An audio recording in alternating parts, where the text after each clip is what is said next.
Is the first live stream that I'm actually prepared for here on Fantasy Filmball. But my name is Dyl, rocking here solo today. But I'm glad to see all of you in here. And for all those watching after the fact, hi, hello, thanks for checking in. But today we have a few things I want to make sure we get the chance to discuss. And I also want to get all of you involved out there as well. So feel free to drop your questions in the chat, and maybe we can even get some of you involved in here with either like a remote call in to get your voices added into this award season conversation as well. I don't exactly know how long we'll be here for today, but I have nothing really on my schedule for the rest of the evening, so we can really go as long as all of you want to sit around, listen to me yap, or even yap along with me. But I guess while we wait for some more people really to filter in here before we dive into our big studio breakdown that we're going to be discussing today, I should mention that I'm using StreamYard for the first time. I'm not exactly sure how I feel about it so far, so I'm open up to other streaming platforms. So if any of you have any recommendations, let me know. I'm on like a $1 free trial, and I mean, this thing has some cool features like boom, drop your questions, let me know. Some stuff is cool, but for $20 a week, what it looks like, what it would be going forward, it has some weird limitations that really seem to be a little bit restrictive. But let me give you a rundown of what we want to talk about here today, because we may go off course from time to time, but structure is something that's always really good to have. So starting off, I do want to have just some general conversation with all of you out there as people continue to flow in here. And then after that, I want to just dive into award season, looking back at last year, as well as looking at what each studio has on their slates this year, making cases for and making cases against each of their respective films on their slate, because my predictions, they're not locked in whatsoever. Matt and I still have to record our 2027 Best Picture prediction video, so nothing's locked until then. We hope to record that video before the end of March, in person, of course. That's always fun to do. After that, we'll open the floor up to all of you out there to ask any award season related questions. And like I said before, maybe even getting some of you involved on here on this live stream, talking as long as you have a working microphone. And then if we have time, we can dive into some more deeper discussion around Wild Horse 9 or Project Hail Mary. Obviously, Project Hail Mary has had so many people see it this past weekend, and Wild Horse 9 has its first official trailer to release to everyone to really talk about the film and its possible awards prospects. But enough of that yapping here. See everyone here who's in here now. So I guess shout out you, Brad, for clearing out your afternoon, for being here. Means a lot. Hopefully that you get something out of this conversation, and hopefully everyone else here is excited as well. Like I said in that little intro right there, first real live stream here. We had one before, but wasn't overtly prepared for that. It was something very last minute that we got here together to do. So excited here for today. Just looking down here, we had a comment actually come in earlier today, someone who was super excited to be here. We had someone manifesting the Wild Horse 9 sweep. This was posted at 10 a.m. and we didn't go live until 4 p.m. So yeah, Wild Horse 9, we have an official trailer. Hopefully today we can get some deeper conversation about Wild Horse 9 in terms of its Oscar prospects. It's seemingly so Searchlight's main biggest contender, but I'll save more of the Wild Horse 9 convo when we get to Searchlight at large. They also asked about Ford versus All of a Sudden, and this is something also we're going to talk about when we get over to the neon section. Currently, I'm leaning more towards the film that we've heard positive aspects about, while All of a Sudden is Hamaguchi. He's been around the block before, but especially what we've seen recently in the Best International Feature race, it's a lot of new faces getting their first time to shine, while Hamaguchi has had his chance before with Drive My Car. So just looking at the rest of the comments that we have here, a lot of people checking in, saying hello. We have Red Spice down here saying hello to everyone. We have Andy here, super excited to talk about award season as we dive into our 2026-2027 season here. And I guess with our first comment that we have here is from Red Spice, which is what was my favorite win from the 2026 Oscars. And there's a few real ways to go about it. If my camera was flipped around, I would have a poster behind me. It would be the original theatrical release poster of Sinners with Ryan Coogler, or with Michael B. Jordan on both sides, with the March 7th release date. So I have to say Sinners with some of its wins, especially the original screenplay win for Ryan Coogler. I just think that film is a marvel in what it is, and the fact that it ended up actually winning original screenplay, going coast to coast at the season, releasing in April, staying in the conversation all year long, getting 16 nominations and winning 4 awards is something that I was very happy to see. And on the flip side, that would be over in the Best Supporting Actor race for Sean Penn for One Battle After Another. I've said it on this channel before. I've said it in our Discord, which you can join the link down below. That is one of my favorite performances, I think, of the decade at large. And putting aside his performance itself, just the fact of not campaigning, not caring, and still the merit of the performance goes on to win the SAG, the BAFTA, the Oscar, to me, is pretty exciting, is pretty fun. And back over to Brad, Wild Horse 9 trailer is lit. I do agree. I think it's pretty fun. I think it looks like it's going to be funny. And I am someone who has not been the biggest fan of Martin McDonagh so far. 3 Billboards was one of my least favorite of that Best Picture lineup. And I could kind of say the same thing about Banshees as well. I respect them, but I don't connect with them at large. I'm hoping Wild Horse 9 is a film that I can connect a little bit more with at large. And now going back to Red Spice before we dive into just award season at large here today, is what film do I most look forward to this year? Honestly, I think that is a great segue into the first thing I really want to talk about here. So let's come over here to not that graphic. We want to go to this one. Boom. See, this is the fun of using StreamYard for the first time here.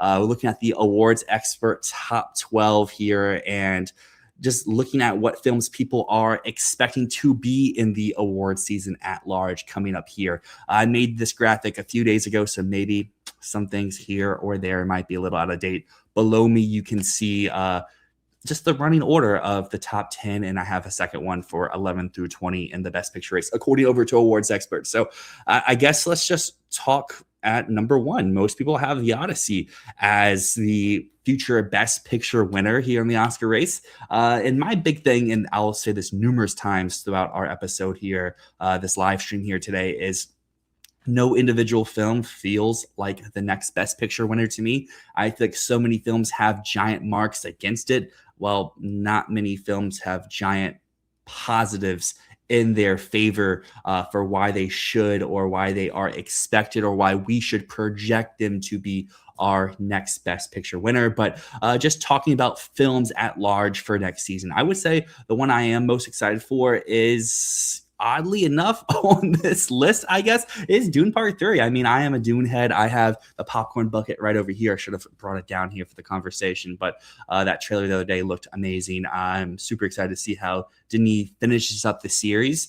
And if they continue Dune films without Denis, we'll be a little sad, but can't be too mad, because what he seems to be bringing here to the table looks really fun. And moving out of, I guess, the award season sphere just to movies at large, the drama, I get to see it in about a week. Borgely's last film is something that I really loved in aspects, and other parts was just a little too distant, and I wasn't connecting with that large. But Pattinson, Zendaya, 2 of my favorite actors, and excited to see what they can do here together. But yeah, so I guess just talking about here of our awards expert list. Let me just get rid of that question. Actually, no, we can leave the questions up.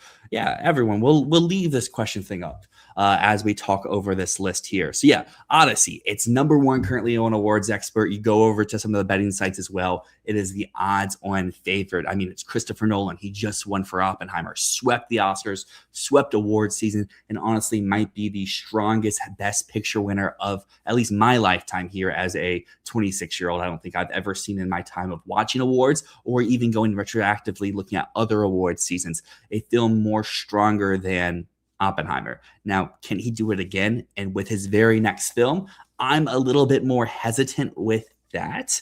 But I still think this will be a major awards player. It's Universal. We'll look at their slate and their track record here in a little bit. They tend to get the job done when they have a movie that is worthy of getting the job done. It's got a stacked cast. It comes out in July. It's a film that we will know about before the real Oscar season really kicks off. Number 2 currently is Alejandro Gonzalez Iñárritu's Digger from Warner Brothers. We've heard some stuff about this movie from various leaks and screenings and whatnot. If you go on Reddit, you can see people talking about this film. It seems to be kind of a bizarre satire. People have said it's divisive, but I mean, every Alejandro Gonzalez Iñárritu film is divisive. I don't think any of them you can point to be like, oh yeah, everyone loves this or everyone hates this. Even Bardo has its shooters. I am a Bardo shooter. I think that's one of his better films. But Birdman, it's one of my favorite Best Picture wins of my lifetime. But I know there's a lot of people out there who say Birdman is one of the worst Best Picture wins of our lifetimes. And same thing for The Revenant, getting Leo his acclaimed Oscar. The one thing you can say about all of AGI's films is the fact that they do get Oscar nominations, regardless if they are winning the big prizes or if they're just getting one small nomination below the line, like Bardo did in Best Cinematography. It's got Tom Cruise. He's probably going to be caked up in makeup. You can see from that little image right there.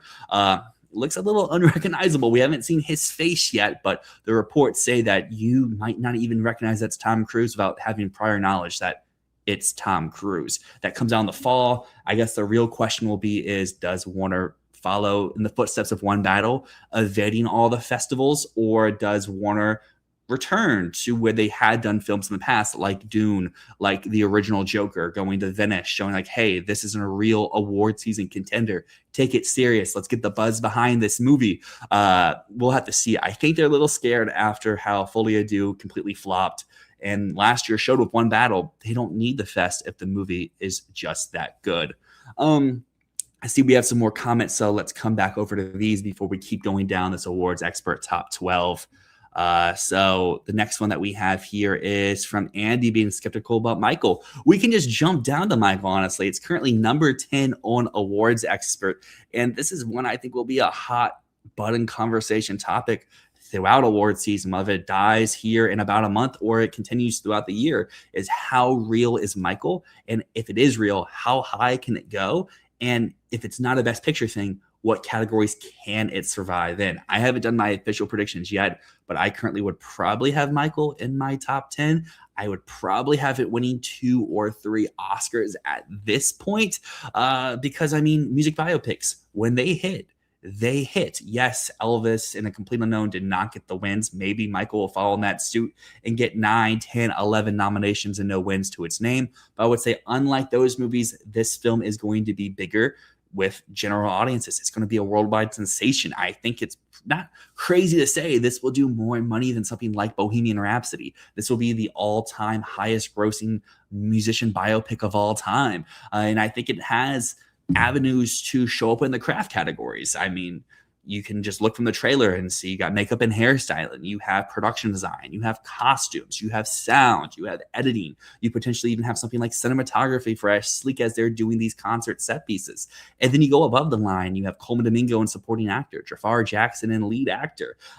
Put all those together, Best Picture, a guaranteed lineup of 10, Lionsgate's first entry into the award season convo in nearly a decade. I think that's the real question with Michael, is regardless of its critical consensus, assuming it is a box office sensation, is does Lionsgate know what they're doing? We haven't seen them try since 2019 with Bombshell. And you can argue that Bombshell maybe even overperformed based off of its critical reception, its box office performance. But Lionsgate is the last studio to get 3 films inside of Best Picture. They've shown when they try to play this game, they're pretty good at playing this game. It's just we don't see them play this game very often. And I think that will be the real question mark with Michael this year, is with playing this game, do they still have it after so many years off? Because it's changed a lot from pre-COVID practices to now post-COVID practices. I am currently Team Michael. I would need to think about it more, but I would currently have it maybe winning for Coleman Domingo, maybe winning for Best Makeup and Hairstyling, maybe top 2 for Best Costume Design, but I'm not really sold on anything quite yet. Going back over to Red Spice, yes, I do agree. I don't think the Best Picture winner is on our radar right now. Looking at this list of 12 here, I would be very shocked if one of these 12 movies goes on to win Best Picture. But I would have said that last year, and most people's consensus number one or number two is One Battle After Another, and that went on to win Best Picture. Clearly, things can change as soon as people actually see movies, but just going off of premises, this top 12 here seems so blockbuster heavy, seems so returners in terms of directors or writers or actors that we've seen before. And as we've seen over the last 10, 15 years, as the Academy loves to reward new faces outside of PTA, outside of Christopher Nolan, like going back for like the last 10 years, everyone winning was their first rodeo, was their first time to shine in the Best Picture race.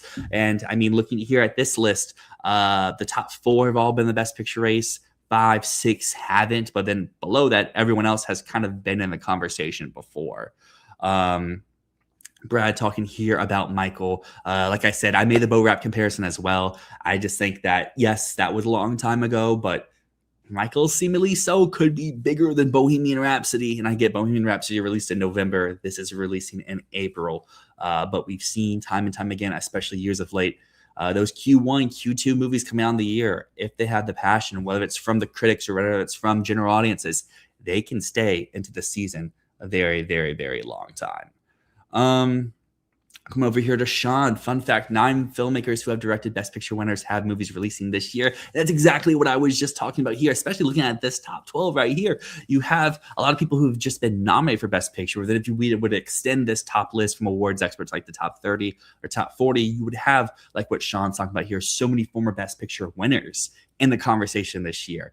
And yes, Inarritu for Digger, who's currently number 2, almost went back-to-back with Birdman and The Revenant, but rarely do we see filmmakers who just won a Best Picture come back and nearly win another Best Picture again. So like with Nolan, is he going to do it 2 times in a row? I'm not quite sure about that, but I know a lot of people currently have it at the number 1. I think it makes the most sense to be the number 1. So we have a lot more comments flowing in here. Shout out to all y'all out here. Everyone who's here means so much to me. We got Brad here saying the same thing. The Michael release date definitely works against it. I would agree. I would have liked to see this movie wait a month or 2, do the out of competition slot at Cannes. It's what I thought it was doing last year when I had in my Best Picture predictions, because it was releasing shortly after the Cannes Film Festival, taking that Mission Impossible slot or even playing alongside of it. But this year, it's before Cannes. Haven't gotten my critics invite screening for it yet, so I don't know how early they're screening it, but they're doing general public event screenings the day before. Maybe we'd like to see those be an extra week before to build up a little bit more hype and anticipation, but Michael might not Lionsgate. We don't know what their intentions are. Is this just for money, or is this for money and for awards? Red Spice here saying Michael for Makeup and Coleman. I 100% agree. 3rd nomination and a win. I mean, possibly. Coming down here, we have Elizabeth talking about Ford as English language for international pick. I lean towards All of a Sudden, 1949, The Beloved, or Possible Love. I mean, that's the big thing with international feature, what we've seen as of late. Neon has a chokehold on this category, and that's something that we'll talk about when we get into the studio breakdowns here in a little bit, is Neon has a lot on their plate already, but we saw last year they can come into the festival, they can come into Cannes with 5 or 6 contenders, but they can leave the fest with 2 or 3 more that are stronger than the majority of the contenders they had before. Like, they didn't have Sarat last year, they didn't have The Secret Agent last year, they didn't have It Was Just an Accident last year. They bought all those movies. They bought No Other Choice out of Venice. And yes, I didn't get an Oscar nomination, but those 4 films were a large part of award season at large, especially in international feature category last year. So like right now, yes, Ford or All of a Sudden are the consensus picks, but 1949 had a Hollywood Reporter article talking about the Cannes Film Festival earlier today, saying that they expected to go to Cannes. If that happens, maybe they are back with round number 2 after The Substance. That will be a very fun conversation to have here very shortly. Going back over to Sean, as much English has sentimental value, that's what we've heard so far. And the source that we've heard that from seem very sound, very good. They have a great track record. So I would agree. It's one of those things that probably can get in some more English language voters because of how much English is involved in the film. But to see just how big is this movie going to Cannes? Because I think the thing with neon films that I feel like personally I run into issues, but I think all of us run into issues at large are the fact that they we come in with a preconceived notion of this is the neon movie, and typically we see, I mean, last year Suspense Value was just the neon movie, but like we've seen in the past where the one that we expect isn't always the one that they run with pre or post Cannes Film Festival. We have Nia Long for supporting actress of her part is big enough. I agree. She was in my best supporting actress lineup last year when I had Michael as a big awards contender. The thing is, what you said is how big is her role going to be? Is it just in Act One, or is it in throughout the whole film? It's something where I may have Nia Long in my top 15 at the moment, but I don't quite probably have her in my top 5. Brad here with 1949 also has a cloudy release date. That is very true. We don't know if this movie is confirmed 2026 or if it's off to 2027. But like I said, right before I went live here, I'm pretty sure it's the Hollywood Reporter put out a list of what they expect to see at the Cannes Film Festival. And the first movie they list was 1949. 24 frames saying Michael looks terrible. I think that's a pretty common take that we're going to see here, especially as we get into the release date of Michael and even after the film comes out. I mean, Project Hail Mary just released. You go to a week ago, everyone's saying this is the best movie of the year. I love it. Lord and Miller, they're back better than ever. And now that's out on opening weekend, you have people who are equally as vocal against the film. I mean, just go to our Discord. You have some people who very much do not like Project Hail Mary. And I think Michael will be all that times 100 because people already found reasons to complain about A Complete Unknown or Elvis or whatever music biopic that gets into the awards conversation because it's not the type of biopic they want to see, but I'm excited for Michael. I think it's going to be great. Coming over here to Elizabeth with, I think stuff like Dune Part 3, Disclosure Day, The Social Reckoning, and Jesse's movie Will Be Nothing. I would agree with you for the most part there. We'll talk more about it here throughout today, but I do agree that there's a chance that all those movies could be nothing. I think Dune's still good for a few techs. Look to Avatar, Fire and Ash last year. It's guaranteed visual effects win. It got an extra nomination for costumes. Yes, it missed out for sound. Yes, it may have missed out for production design, but it still hung on to a few just key categories. And I think worst case scenario for Dune Part 3 is that it holds on to sound, it holds on to visual effects, it maybe holds on to production design or costumes or cinematography. But I think even if it misses Best Picture, it's not going home with 0 nominations. It will still get a few, but its wins may be handed over to something like Project Hail Mary that is just stronger in the award season race. You'll hear me talk about it a little bit more today. I'm not as big on Disclosure Day, and going over to Andy's comment, yeah, I'm not quite sure what to make about it as well. There's rumors that this could be playing out of competition at the Cannes Film Festival. If it is, we can't say that's a great sign. We can't say that's a bad sign. We've seen films like Elvis and Top Gun play out of competition and show like, hey, we are real award season contenders. We've also seen films like Fast, I think it was 9, and last year with Mission Impossible, The Final Reckoning, play at Cannes and not be award season contenders whatsoever.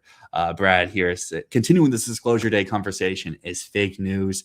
I mean, you can see over here on the graphic right next to me, Emily Blunt's doing news. Yeah, I would agree. If I were to make a Best Picture lineup right now, it probably would not be in my top 20. Maybe that's a little crazy to say, but I am not on the Disclosure Day train at all. Coming over here to Elizabeth here, I feel like Michael could do fine at precursors, but I feel like it won't make Best Picture. And many of its noms depend on getting into Best Picture. I agree with that latter half. The first half, for me, it's one of those things where if it's doing well with the precursors, it's kind of submitted itself well enough to just get into Best Picture. Think about like A Complete Unknown a few years ago or Elvis, 2 films I personally were super high on throughout the year. And when they started to get into award season, they hit the early stuff. They hit Critics' Choice. They did well at the Guilds. They got into that AFI, that NBR, stuff like that. And people are like, well, I guess we have to take it serious now. For me, unlike those films, we won't need to wait to know how they are. I guess more so like A Complete Unknown. We will know how Michael is in about a month time. And I think it'll be a make or break point for that film. If it comes out, people love it. By people, I mean general audiences love it. It makes a lot of money. Critics are good enough with it. Think back to like Elvis ratings. And then I think it can survive award season. And if it gets into the early stuff like Critics' Choice, Golden Globes, then it's just good to go. I would say, unlike things like Wicked for Good last year, which did well early in the season, and Jay Kelly did well early in the season, but then tapered off, is because those films were actively being seen at that time. So yeah, the early bird was like, oh, we want to get ahead of it because we expect Jay Kelly, the industry, to save it. We expect Wicked for Good to be the biggest film of the year. And when those expectations became reality, the later awards bodies like the BAFTA, like the Actors Awards, like the Oscars, didn't need to reward those films because they were already deemed failures. While with Michael, I think this is very similar to something like Elvis a few years ago, which was released in, I think it was May. We will know the reception to these movies, their longevity in pop culture, by the time we get to Critics' Choice and Regional Critics. We won't need to see how the season progresses to know how strong or how weak it might be. Going over to Elizabeth again over here with thoughts on the writers, Edward Berger, Brad Pitt, A24, December release date. If it releases, I might be on it. We'll talk about A24, be our first studio that we actually talk about here today. But A24, I don't know what to do with. I don't believe in any of their contenders, but I don't want to jump too far ahead of myself. So we're going to be talking about A24 very shortly. Back over to Sean. If anyone could do it, it would be Nolan at the height of his powers. I do agree. As I was trying to make a mock prediction board, because I'm a member over at the Midnight Critics Circle. If you haven't heard of them before, check them out on Instagram or on Twitter. The website, a bunch of younger critics in this space all coming together to do reviews and awards predictions. But I just submit my predictions for that by, I think it's Wednesday. So I was trying to just get my head around okay, what could a lot of these films do? And I just had The Odyssey in so many categories. Well, maybe Nolan just does do it. If it is making a potentially $1 billion, if it is putting a new spin on a beloved classic, maybe it's good enough. And if it gets above the line support with acting, with screenplay, maybe Nolan just does what Gonzalez Iñárritu couldn't do, does what Spielberg couldn't do, does what all these Best Picture winning directors could not do in their follow-up, is repeat, go back to back, and arguably do it in a bigger, bolder fashion than what he won for originally. Again, Sean, I feel like we're just reading each other's minds. You exactly say my point before I go over to your next comment. But you did say this was about 10 minutes ago. So yeah, Spielberg, he came close. And I think Nolan could do it. My more reservation is with a film like The Odyssey, of how hard it could be to grapple to adapt it. I mean, I'm trying to read the book right now. It's not a very easy book to read. And Nolan, we know how he likes to tell stories, and I feel like there could be a large portion of people out there that's not my Odyssey. That's not the book I read growing up. That's not the fable I know. That's the most iconic piece of all time. And maybe it could hurt him. But I do think, oddly enough, even if The Odyssey doesn't win picture, I do think it could be a screenplay winner for the exact opposite of what I just said. If he does pull it off, he didn't win screenplay for Oppenheimer. So it could kind of be a way to be like, oh, we didn't give you this last time, so let's give it to you this time around. I don't know if y'all can hear outside. Someone just drove by with music blaring. Cha-Cha Slide. Haven't heard that in a while. But Red Spy is saying, I think Nolan could get a director nom at least. He is the DJ president. He is. People said that last year with Fran Drescher about SAG and Mario Supreme. I get Nolan is a much bigger, more present face of that film than Fran Drescher was for Mario Supreme. But that is an argument I remember people saying for Fran Drescher last year for Mario Supreme. So let's go to our next one here. Dune Part 3 likely to get adapted screenplay? That is a great question. For me, Dune Part 2 missed an adapted screenplay, yet made Best Picture. But you can say adapted that year was super, super strong. You had multiple Best Picture nominees miss out on the nomination, like Wicked, like Dune Part 2, in favor for something like Sing Sing, which you could argue should have been a Best Picture nominee. But then you had Amelia Perez, you had Conclave, you had Nickel Boys, and you had a complete unknown. So it was a very stacked year for adapted screenplay. This year, at least this early out, maybe it's not as stacked. I mean, it's March. We don't know the quality of a lot of these movies at the moment. We don't know what a lot of the other stuff in the award space looks like at this time. So I would say if you have Dune for Best Picture, put it into adapted screenplay. If you have Dune out of Best Picture, don't put it into adapted screenplay. For me, it's a 50-50 like that. Coming over to Green Paradise next. Yo, Dyl, I appreciate your and Matt's coverage of last award season. Both done a fantastic job. I enjoyed being on your Discord. Thanks, Brian. Fun space to chat. Thank you, Green Paradise. Means a lot. We don't really do this for the money, the views, the ad revenue, it's not that good. If I showed y'all the numbers, y'all are spending way too much time doing all of this. But we enjoy chatting about awards season with all of you out there that's watching this video, all the people who are coming to watch this video after the time, as well as all the people who don't watch this video, who watch just our normal predictions or my reviews or Matt's festival coverage, or are a member of our Discord channel, which, like Green Beard I said, is a very fun space to talk about awards. The link is down in the description. We're just two guys who like to talk about award season and enjoy chatting with other people, because at least Matt's now in film school. He's got more of an outlet to talk about film with people. I recently moved about 2 years ago into a space where I'm sure there's people I can meet who love awards and love movies, but with my line of work and the people I do interact with, not always the most chance to talk awards with people. I guess I've been showing the top 10 here for a while. Let me change that up for y'all. Let's look at 11 through 20 of awards experts, because you can see the top 12 right next to me. Also, shout out to all y'all for all the comments. I didn't expect this many comments to be here, because I was thinking about hopping into our studio breakdown, but I want to answer all y'all comments here. So I have Elizabeth with A24 and Matt Johnson's new historical dramedy movie starring Dominic Sessa. Cinematographers from the One Battle Guy. Yeah, Tony, biopic. We'll talk about A24 here shortly. For me, Matt Johnson is someone who I don't expect to ever really have a presence as an award season, but if he was, this is his best chance yet. Do we watch Oscar Film Forecast? We do. In fact, we've had Jack on our Filmball game, which we're hoping to record our final recap episode here this week. The fun part of our Filmball game that we play with other YouTubers like Jonathan Fuji, with Ryan Castleman, with our man Arno, is we all live in 3 different time zones. So trying to schedule a great time to record isn't always the easiest, but we're hoping to record our final roundup of the game. My three-peat is over. I came in second. Sinners could only carry me so far. I had Sinners. I had Begonia. I could have drafted One Battle, but I went with my beloved Avatar, Fire and Ash. James Cameron may have let me down this year. If this year turns out to be underwhelming, do you think Project Hail Mary versus The Odyssey?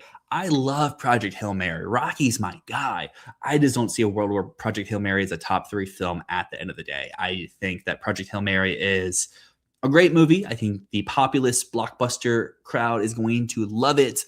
But in terms of Oscars, I think it has a ceiling of 9 nominations, 3 wins of sound, editing, and visual effects. But I would expect it to maybe more so just compete for visual effects and sound. I think it's very much like a Top Gun Maverick type contender, as I mentioned on my review. I think it's a film that will hang around in award season all year long, but I think some people might boost it up a little too far into the winning contention in certain categories where it probably was never really competing there.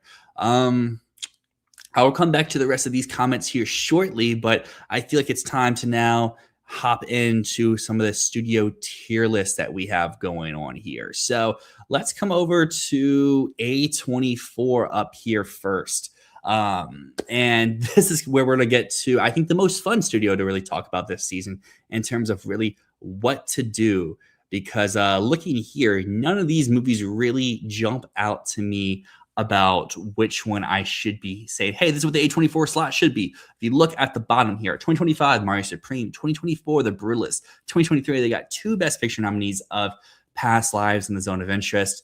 And then, as you can see, going back forth, they had gotten every year besides 2021. And that year, you can really argue they didn't really have a strong contender. Tragedy Macbeth was technically an Apple movie, or you can say A24 and Apple, but yeah, they didn't really have a real contender that year. The rest of the years, when they have a real contender, they get into Best Picture, they get into Best Director. This year, though, let's look at the possible films they could have. The drama comes out in a few weeks. Some critics have seen it so far. They say it's really good, but awards, I don't really expect it here. I feel like if this was an award season contender, we would be here and people say this is the best film of the year already. We have not really heard people say that. We've heard people say it's good, it's crazy, you will never expect the twist. But awards, I don't really think it will be a thing. Shout out Zendaya, shout out Robert Pattinson. I hope they can have their moment in award season. Does not really seem like the drama will be their moment in award season. The entertainment system is down is Ruben Östlund's next film. And the word says this movie is not going to be ready for the Cannes Film Festival. And it's seemingly so. Everyone believes that you can go to betting sites. It's very, very far down and go to the trades. They're all saying this is next year. Hollywood Reporter confirmed it, or very much emphasized it, that it's not going to be this year. Earlier today, Variety said it's next year, doing that whole piece on it.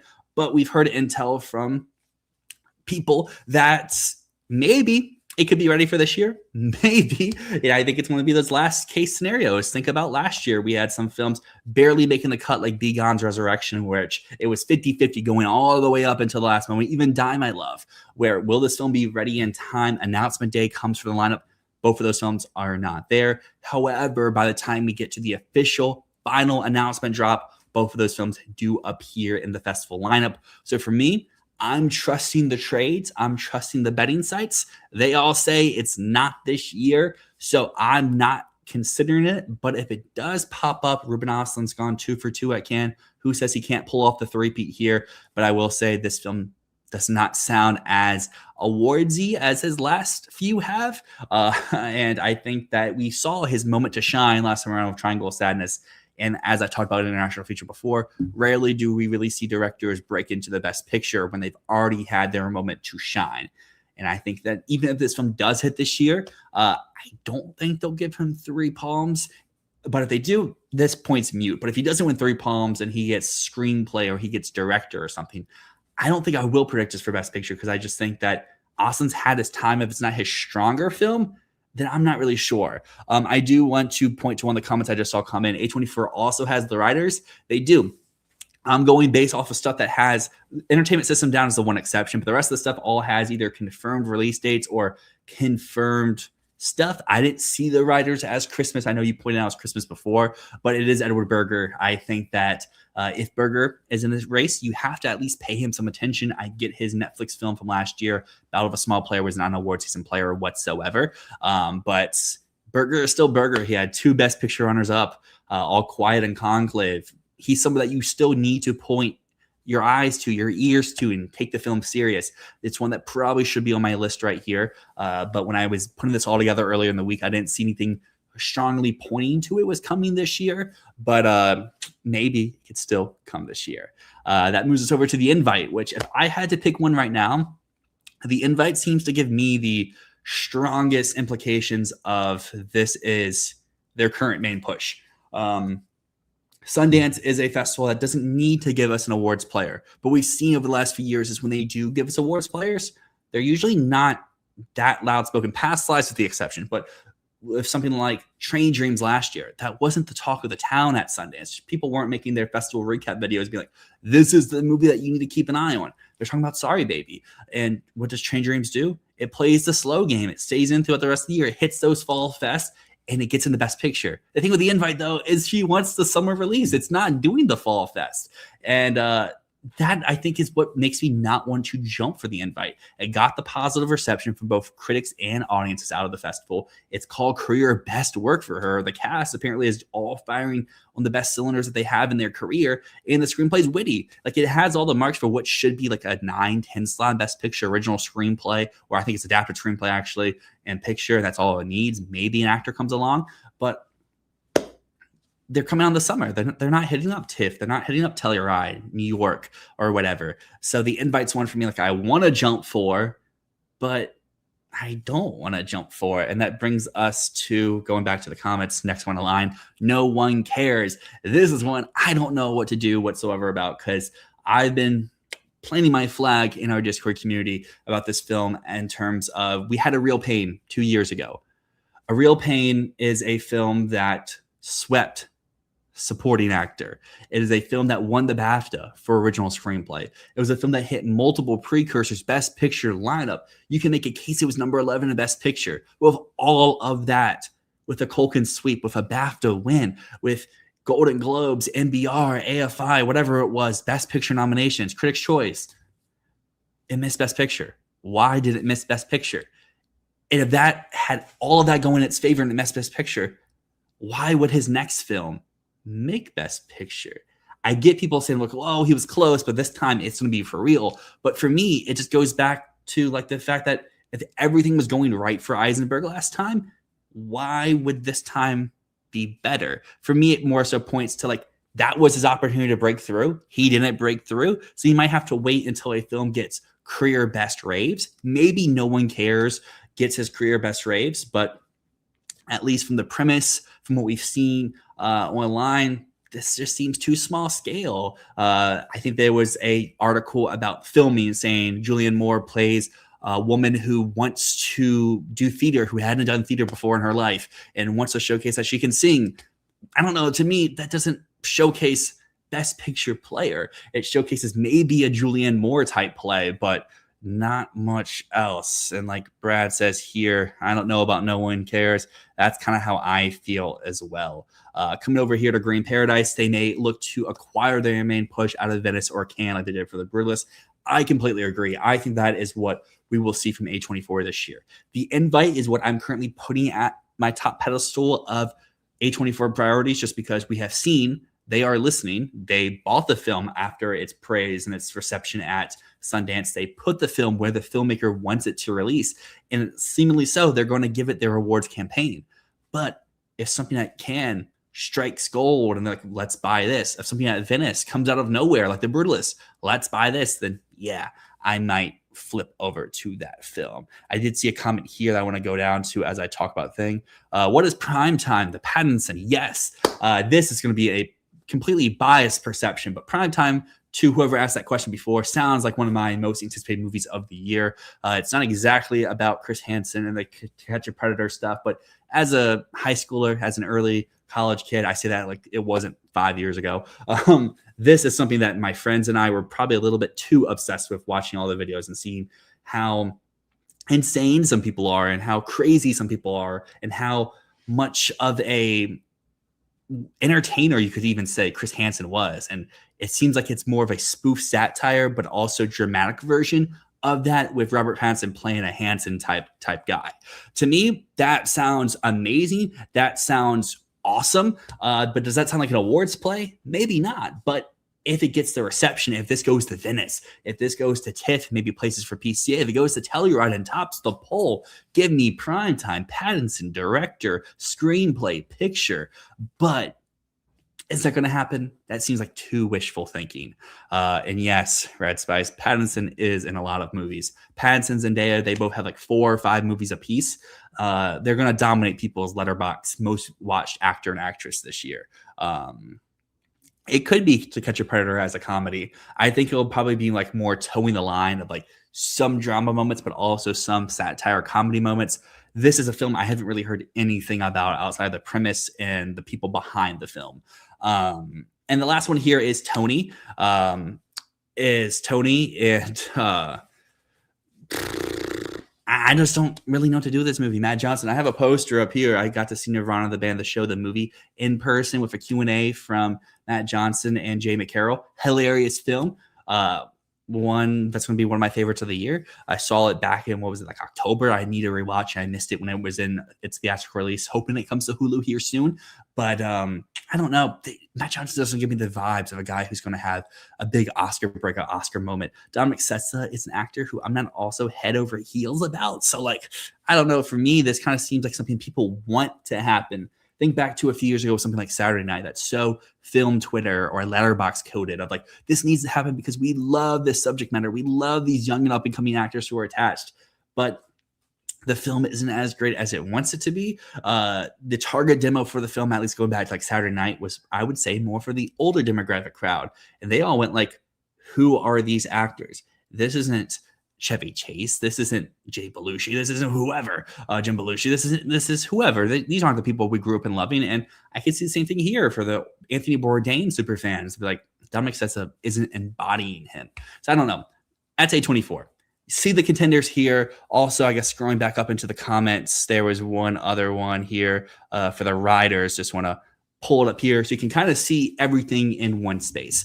Drama Entertainment System is down. The Invite, No One Cares, Primetime, Tony, and the writers. I would say, as you see their track record, going back to 2020, post-COVID, they've only missed once. I'd say they're going to make their lineup this time again. Question is, which one of these films is going to be the film that they add this year to their Best Picture streak? And if it's not one of these films, it's like what Green Paradise said. They may buy something out of Cannes, out of Venice. And if they buy something, what is that something that they may buy?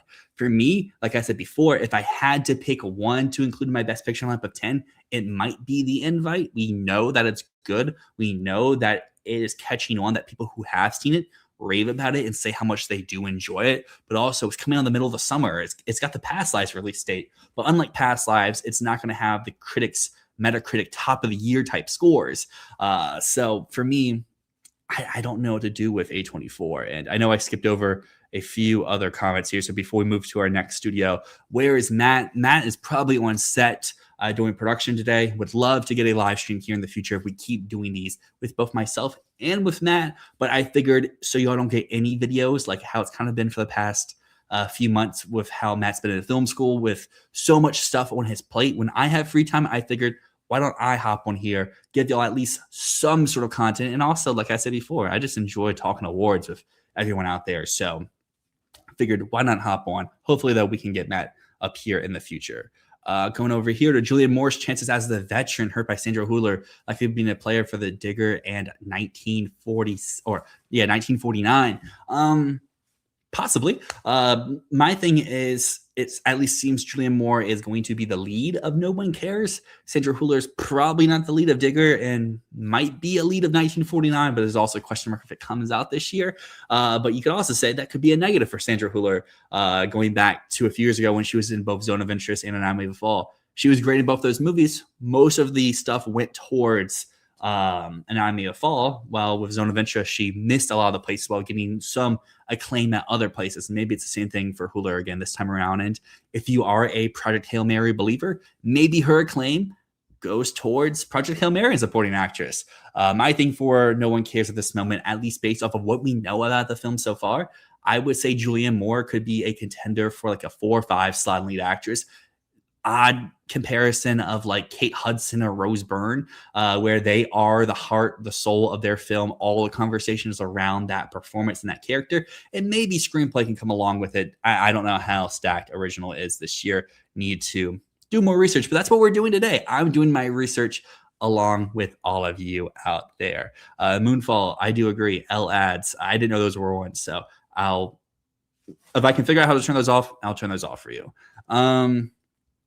Let's see. We got lots of Moonfall in. Welcome in, Moonfall. I saw your comment on my Moonfall review the other day. I was disappointed. It was the trailer looked lit to me. Moonfall looked like a good time. You know me. You know I like my slop. But Moonfall was not as good slop as I wanted it to be. But Tony. Yeah, I do agree. He's not getting away at his age with a comedic performance. I think goes back to something like The Fabelmans, which was top 5 in the Best Picture race. But what's his name? Now I'm blanking on his name. The kid from The Fabelmans. He's also on Snack Shack. He was in Saturday Night. Couldn't get in anywhere. I think he just got the Globe. Gabriel Bell. That's his name. Couldn't get in anywhere. And I just think that's just going to be the same thing here. Also, with getting dark here, this light's getting crazy. So maybe when we finish A24, I'll turn this light down, and then we can move on to Amazon, who's up next. Yes, I think they could be like Searchlight. That's currently what I am predicting here. Moonfall is A24 is in their Searchlight year. It's in their 2021 year where they're a big contender. Their star contender just doesn't make Best Picture. Someone else had commented, Macbeth still got Denzel in. That is true. It got Denzel. I think it got cinematography and maybe production design as well. And if No One Cares is their main push, maybe it's like I said before, maybe it's screenplay. If it's The Invite, maybe it's just original screenplay. And if it's prime time, maybe it's Pattinson. We just don't know who is their main player yet, if they're buying something, if they're anything else. But let me actually turn this light down, because at least for me, it feels like it's like booming on me. So let me find this cool transition. Like I said, this is the first time on StreamYard trying to figure out all the cool stuff here. So boom, cool. Let me turn this light down real quick so y'all don't have to see me sweat like crazy.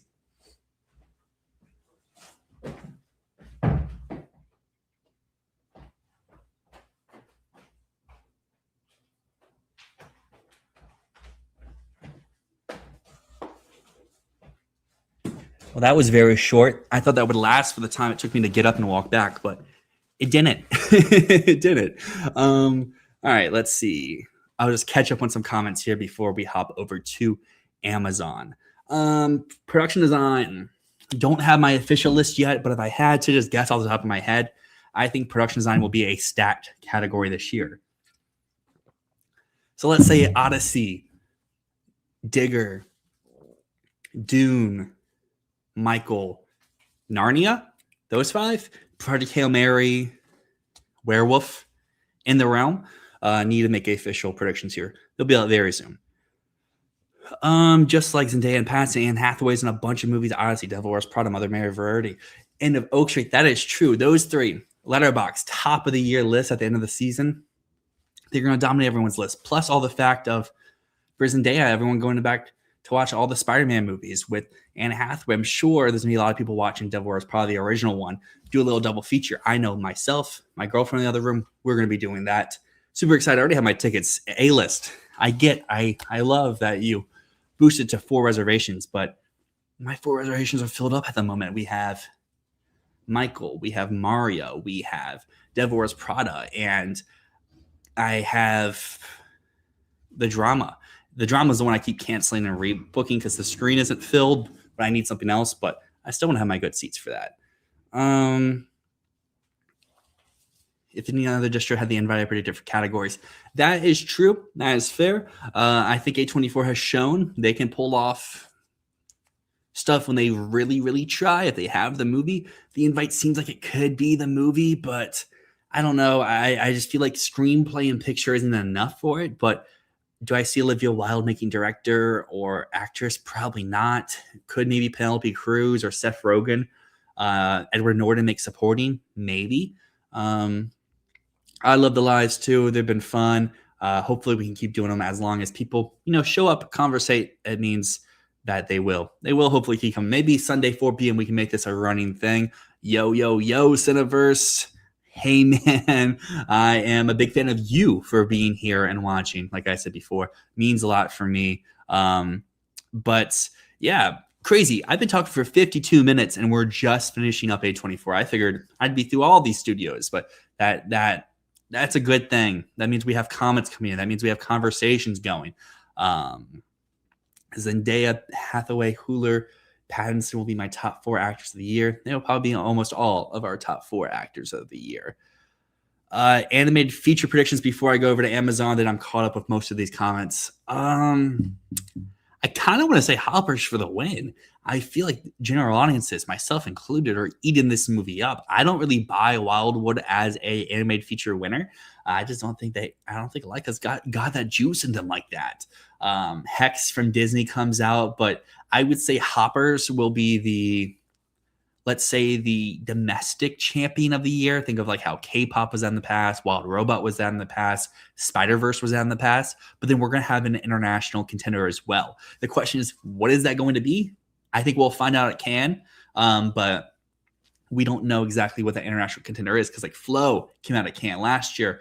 Even though Little Amelie or Arco never really put up the fight, they were clearly the international contender. So like, I don't know. We'll figure out what the international contender is for now, but for me, anime feature, my number 1 would probably be Hopper. So with that being said, let's move over to Amazon MGM and look at their track record. Pretty good, honestly, for a company that gets a lot of flack in the award season race. We have Sound of Metal getting in, Licorice Pizza, Women Talking, American Fiction, Nickel Boys. Pretty great track record. You go to last year, and the question really comes to last year, was it Amazon's fault for not getting a movie in Best Picture? No. You would say Amazon's movies last year were not very good. I did enjoy Hedda. Amazon did not try with Hedda, and I don't think even if they tried, Hedda could make a Best Picture lineup. It probably could have maybe had Tessa Thompson more in the conversation, could have maybe had screenplay or costumes kind of in the convo, but I don't blame Amazon for not trying. They recognized their loss when After the Hunt came out, and After the Hunt was a mega flop. I would like to say here on Fantasy Filmball, both Matt, myself, our Discord community, linked down the description, we're all After the Hunt deniers. Maybe not all, but mostly we're After the Hunt deniers. But I know some people out there had After the Hunt winning Best Picture before Venice. And yeah, Amazon last year. The point is Amazon recognized they needed to pack it in. Last year wasn't their year. This year is their year for Best Picture. Coming back, I have Artificial here. I have Madden here. I have Your Mother, Your Mother, Your Mother. I have I Play Rocky here. Those don't matter. they had Project Hail Mary. This is their Best Picture play. This is the film that they're sending to the Oscar race this year. And I did a review here the other day. I wished that's one of my issues with StreamYard. They only let me upload 10 photos at a time to put next to me. I'm on a paid version. Let me upload more photos. Crazy. But I would throw up my Oscar prospects I had at the end of that review the other day. Essentially, even if this doesn't make Best Picture, you're finding a score, not a score, sorry. You're finding a song, you're finding a visual effects. Geez, I can't talk. You're finding a sound. There we go. A sound, a visual effects nomination. At minimum, you have those two. Then if we throw in Best Picture, so that's 3 now. You're throwing in editing, you're throwing in adapted screenplay, so that's 5. And now if they really, really like the movie, then we can find production design, we could find cinematography, we could find score, we could find Gosling, adapted screenplay. Boom, lots of nominations here. My big question is, this movie's coming out in March. Is it going to live throughout the season? Is it going to stay this appealing? I think it has a 4.4 on Letterboxd right now, just got an A cinema score. It is Amazon's largest opening weekend of all time. It's going to pass Red One to be its largest grosser of all time. I think it's like, if the projections are true, it's made $80 million this weekend. I think Red One did just under 100, so it's almost their number one domestic of all time. I don't know. Project Hail Mary, I think it's an easy one. Slot to your Best Picture lineup. Amazon is coming back. They took a year off, but they're back. And the real question is just, how many nominations do you see this movie getting? Personally, I don't see this getting close to double digits. I don't see this being one of the nomination leaders, but I do see with a pretty comfortable package. Like I said, you have picture, you have adapted screenplay, you have sound, visual effects, editing, and then maybe you could throw in one of production design or cinematography. 6 seems pretty good for a movie that is going to be in that 5 to 7 type range in Best Picture. The populist appeal. People gave me so much flack last year for having F1 in my Best Picture lineup at this time. And I said, hey, it's the populist movie. People love their vroom vrooms. It's a international sport. People are going to eat this up. Kosinski is the guy. You're going to find its love coming from the tech departments. And did I stick with F1 throughout the whole year? I didn't. Should I? Yeah, I probably should have, but I came back to F1 once I saw that the guilds were giving it love everywhere it could. It got in at Costume Designer Guild, I'm pretty sure. It got in at Production Design. It obviously got sound and editing. The guild showed, hey, we love this movie. And I think the tech crew, I think the tech crafts branches of the Academy are the ones to push it into the Best Picture nomination. And I don't think Project Hail Mary is going to be borderline like F1 was last year. I think Project Hail Mary is more so Top Gun Maverick, as crazy as that sounds, compared to F1. It's going to be in the conversation all year long. Some people may be boosting it to have it in the top 5, but I think this is a pretty safe 6 to like 8 type Best Picture range for this film. So coming over to my comments, because also you can probably hear my voice is running on empty there. I need some water after rambling about Amazon here. Let's go to Sean real quick. Being underestimated in production design. Spaceships alone is a great narrative in addition to other things. Yes, vague for spoilers, because even if it put up $80 million this weekend, it's the second highest non-IP opening of the decade. Some people still may not have seen the movie quite yet. For me, I do agree. It should be in production design. I just don't know what I want to take out yet, because are they going to do 2 space films in production design? I lean to probably no. So then that means I have to take out Dune. But do I want to take out Dune? I don't know about that. I think to hedge your bets, you should probably have both of them in there. So that's 2. Then you have the Odyssey. If you have Narnia in Best Picture, that's 4. Then you have like Werewolf, Digger, and Michael for that potential 5th slot. I don't know which one to put in there yet. That's why I need to make my first official Oscar predictions here soon. But I do think that production design is in that next realm. If it gets the Best Picture nomination, which I think we all really expect it to at this time, is in one of those extra nominations, not the floor, but in terms of a pretty safe, comfortable range. Like I said before, getting between that 5 to 7 type nominations, where it's not getting too many, but it's also not just missing random things. Moonfall says it'll be where Barbie was, even though it won't be as big at like CCA. I think that's a good comparison. Like I said, Top Gun Maverick, I think Barbie works just there too. People will say, hey, we need to make this happen for director. Maybe DGA does it, but won't have it at the Oscars. It's not winning anything above the line, but it has a locked tech category, and it could potentially get some extra nominations here and there, but it won't miss some major things. last chance review saying seeing Project Hail Mary very soon. You should. It's a very good, it's a very fun movie. Moonfall says to take out Dune, it will just get visual effects. Hot take.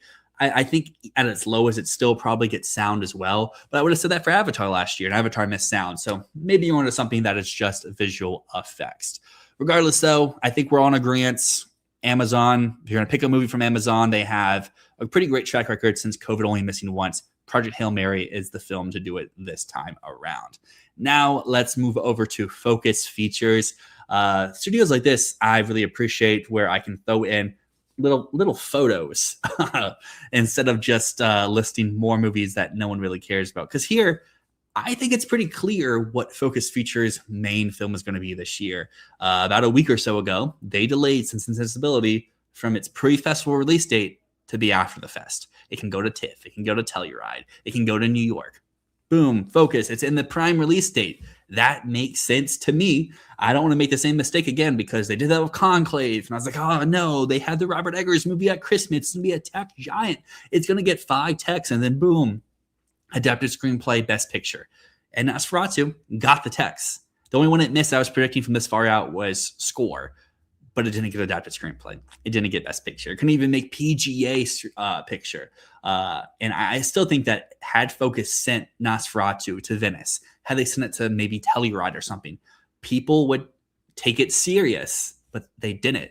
And I don't see why if they didn't send Nosferatu, they would send Werewolf. So for me, Sense and Sensibility with a delay is going to be able to go to all those fests. So for me, I think that it's just going to be their best picture contender this year.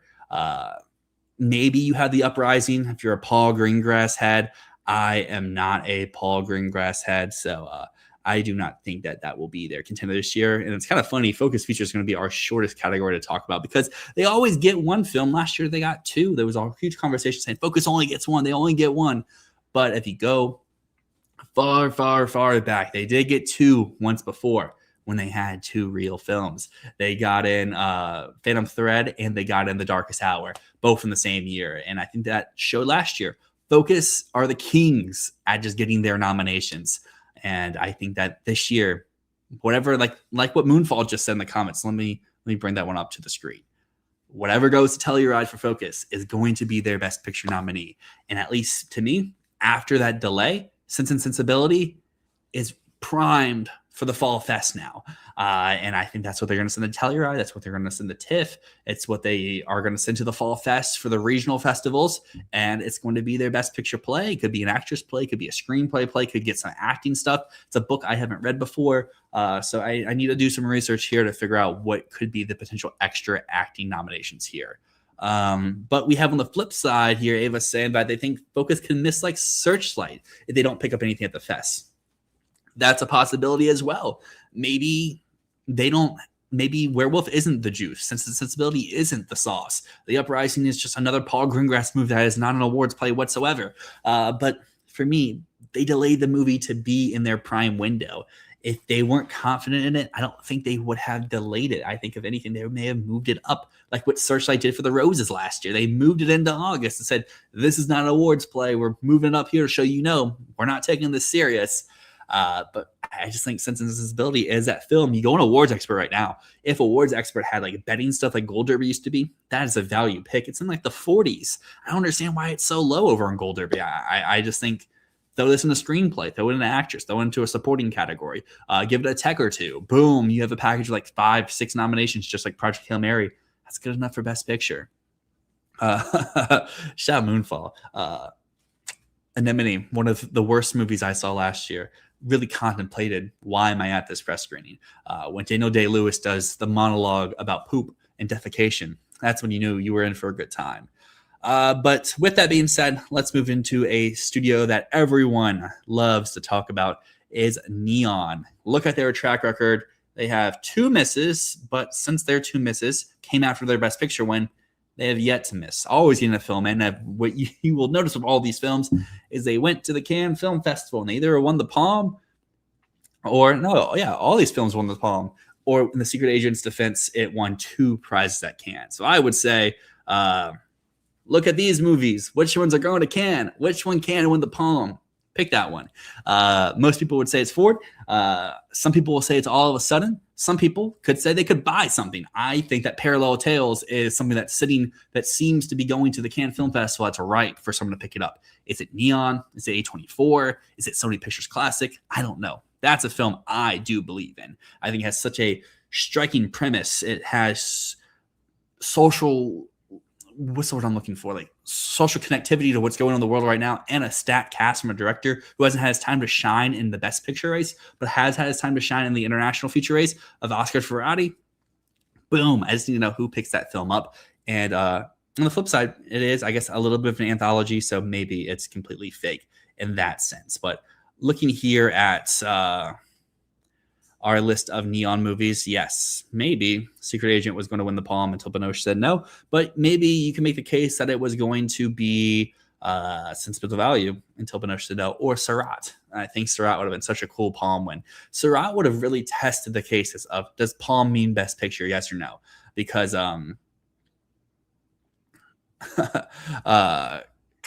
like, I don't know. I just think Surratt's not my favorite Neon movie last year, but it's the most interesting Neon movie last year. Because like Accident showed that you can win the Palm and miss out, but they still got 2 movies in, and you had 2 movies that arguably had more case to win the Palm instead of Accident, that you could make the case that it only won for Binoche, but that's neither here nor there. Coming here to what country do you think will submit all of a sudden? I would assume France, because France goes out of their way to just get the best contender on the board. France goes with the smart choice. They were like, hey, this could win. I'm going with this. They've done it time and time again. Does it always win? Not really, but I don't know. I think that all of a sudden we'll go to France, but maybe Japan has priority, but I don't know. This is the part where I do wish I had Matt here. Matt is the expert on the Cannes Film Festival. He goes every year. In fact, he just got confirmed to get to go back to the Cannes Film Festival here in quite a few weeks. So he will give you great on-the-ground coverage. So if you're not already currently subscribed to Fantasy Filmball, subscription helps our channel continue to grow, keeps you involved, because Matt's going to be at Cannes giving you the on-the-ground coverage. In fact, if you look down here, Matt's one of the first people to point out, hey, what if Anora wins? What if Anora wins the Palm? It could be a Best Picture player. We sat down and recorded before Cannes, and he even brought it up at number 11.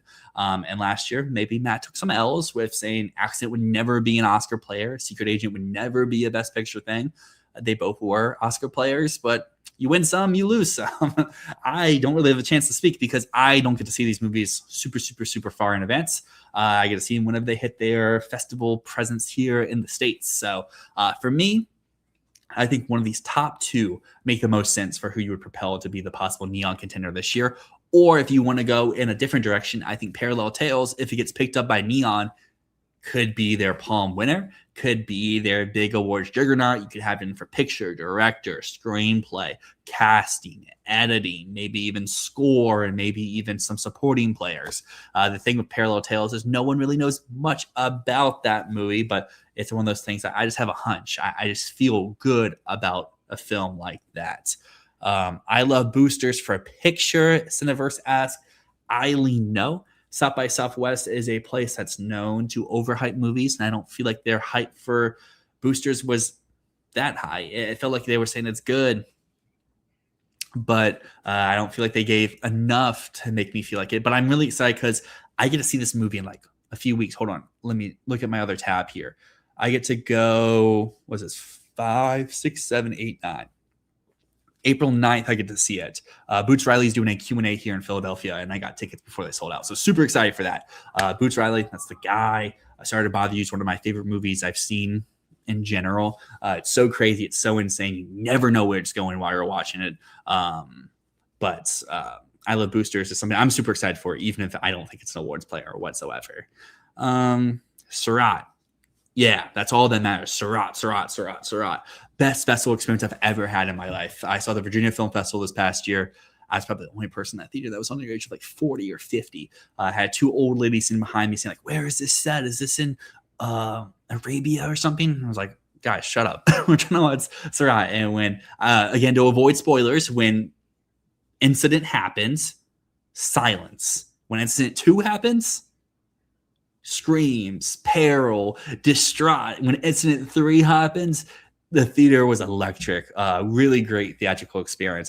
I wish everyone could see Surratt in a packed out crowd of people who have no idea what they're watching. Because that's why I emphasize those old ladies who were sitting behind me asking, was this in like the Arabias? Because they had no clue what they were in for. And I didn't really have a clue what I was in for. Do I love Surratt? No, but it's a festival experience I will never forget. I wish I could go to Cannes too. My thing with Cannes is I recently started a new job. I no longer travel every weekend for work, but my new job, I kind of have to be active. So I can't go abroad for 2 weeks and be inactive. And I think this year I'm in Las Vegas around the time Cannes happens. So wrong side of the continent, or wrong side of the globe, not continent, wrong side of the globe. Cannes would be really fun to go to one time. I honestly probably rather go to Venice than Cannes. I think Venice just seems so cool. Well, Cannes is cool too, but Venice seems like it's a whole other animal. Coming over here to Green Paradise, you think Renato Rhinesville or Sebastian Stan can get their second noms? I do feel like if Ford is a real contender, they will get their nominations. I think that what we've seen is the international films as of late, backed by Neon or maybe even Netflix, if they are real in the award season race, they tend to be top 5. And when you're top 5, it's really hard for you not to pull an acting nomination along with you. That's why I go back to something like Top Gun Maverick saying it probably wasn't top 5 on nomination morning because Tom Cruise failed to come along. Something like with Dune Part 1. It's really hard to gauge because Dune Part 1 missed for Denis and missed for all its actors. Was it top 5? I don't know, but it won so many techs in this past year too. So like, I don't know. I just feel like going forward, if you're an international movie and you're in the top half of the best picture race, you're going to bring an actor along. And even if you're in the bottom 5, we saw I'm Still Here. We saw The Secret Agent bring their leads along as well. But I would say their leads were more central to their campaigns. But I would assume for this film, Rhinesville and Stan will be front and center. I've heard that they're both phenomenal in their movie. I've also heard that they're not going to win for their movie. So that we'll have to see, but I'm sure we will see very soon because most likely it's going to be at the Cannes Film Festival. I love Booster's Crazy Fake for awards, but it looks sick. I agree, Brad. Like I just said, Boots Riley is the guy. Super excited for the Q&A. Just to hear him talk, he's a very interesting guy. And yeah, I'm down for it, but I don't believe it for awards whatsoever. Hot take for Parallel. It will get like a 3.3 in Letterboxd, gets picked up by like Janice, comes out in March. That's also true. It could be as strong as what I'm saying of where maybe it comes from Neon and it's their big contender. It's a Palm potential winner or at least a screenplay or director type prize. Or like you said, if Neon doesn't take it, I think it's doomed for awards. If it's Janice, maybe it's like a 5th slot for international feature. And that's about it. But I don't know. Parallel Tales sounds like such a fun film to me, but maybe that's my bias coming in and me projecting what I want to see happen, which doesn't always happen for awards. Guy next to you was bawling during Surratt. Yeah, I think Atshad, who's a member of our community, was there with me at Surratt. I can't remember if he stayed for Surratt or if he went over to Sentimental Value because they were scheduled at the same time at the Virginia Festival. But yeah, Surratt, that theater was insane. And it seems like it was insane at most other festival screenings as well. All right. I feel that's all I can really say about Neon. I don't want to like ramble too much on for Neon. Let's just come over to Netflix now and let me change this banner down below. We looked at the 11 through 20 of awards expert here for a little too long now. But yeah, Netflix. What to do here? I feel like there's a few directions you can go. I think if you look to last year, here in Fantasy Filmball, I feel like I don't have the stats on me. But I feel like here in Fantasy Filmball, we were one of few people in the space to back Frankenstein. We were on the Frankenstein train all year long.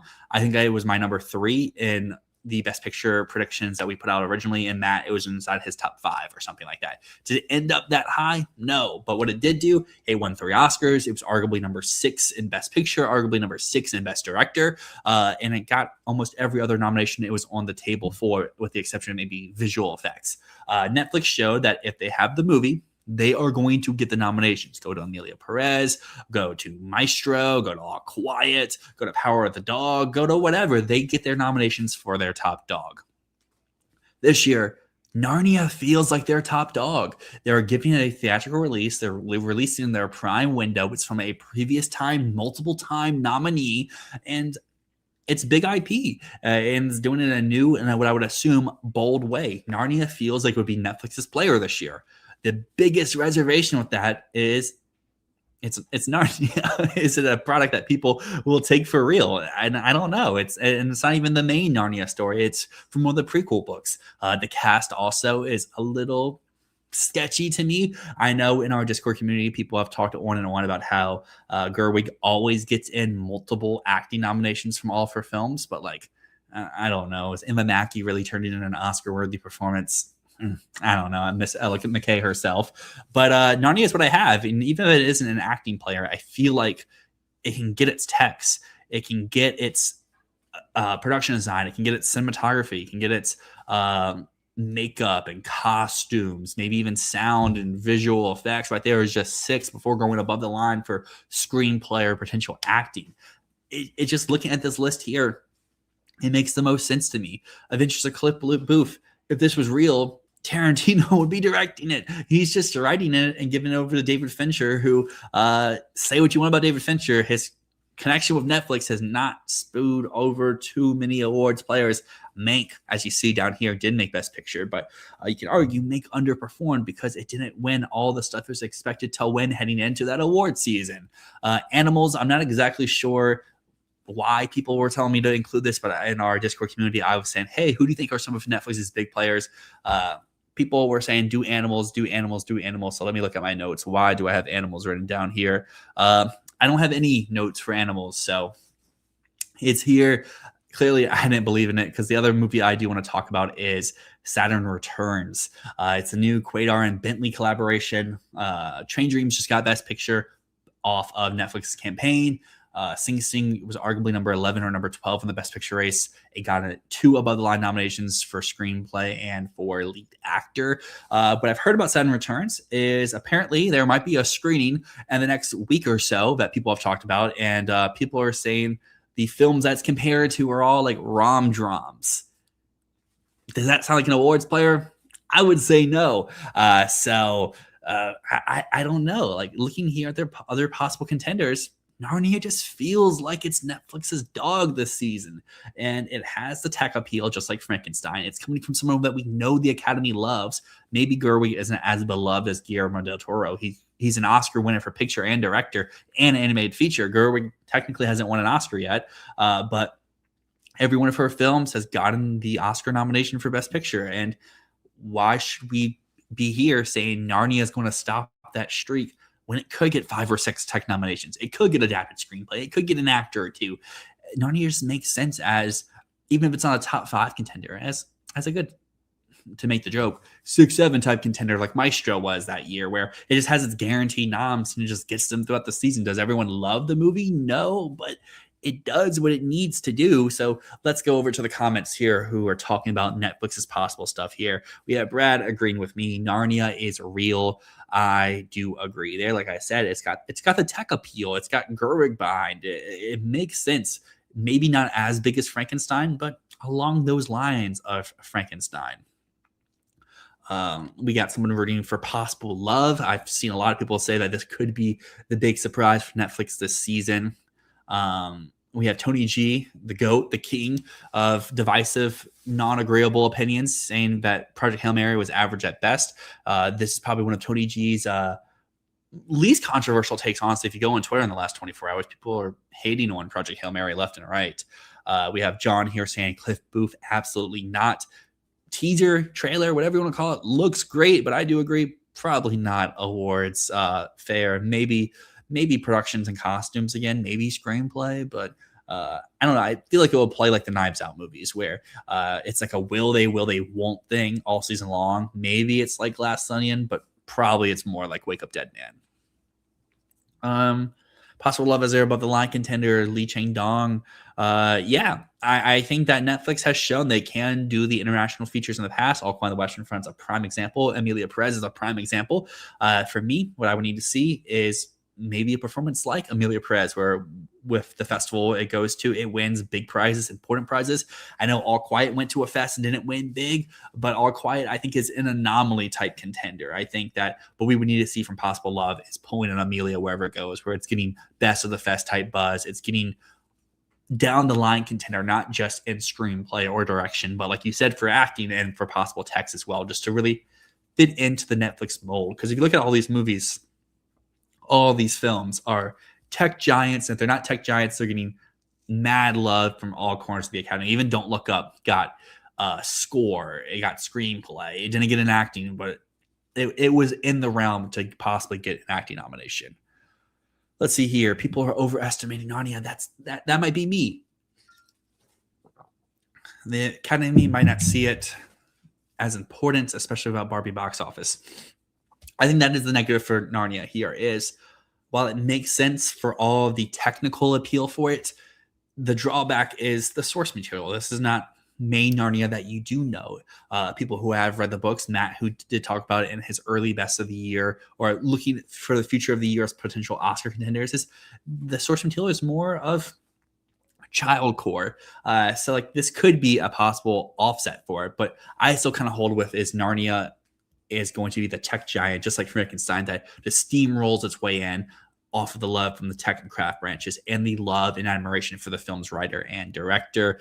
Saturn Returns, though, is another film, as I talked about before, Netflix could just power through just like they did for Train Dreams last year. But like I said, I don't know how this film is, but there's some early reports that are calling it a rom-dram, and not in a Academy type way, as in more of like a Netflix original type way. Do I believe that's what a Quaidar and Bentley film would be like? Not really, but maybe.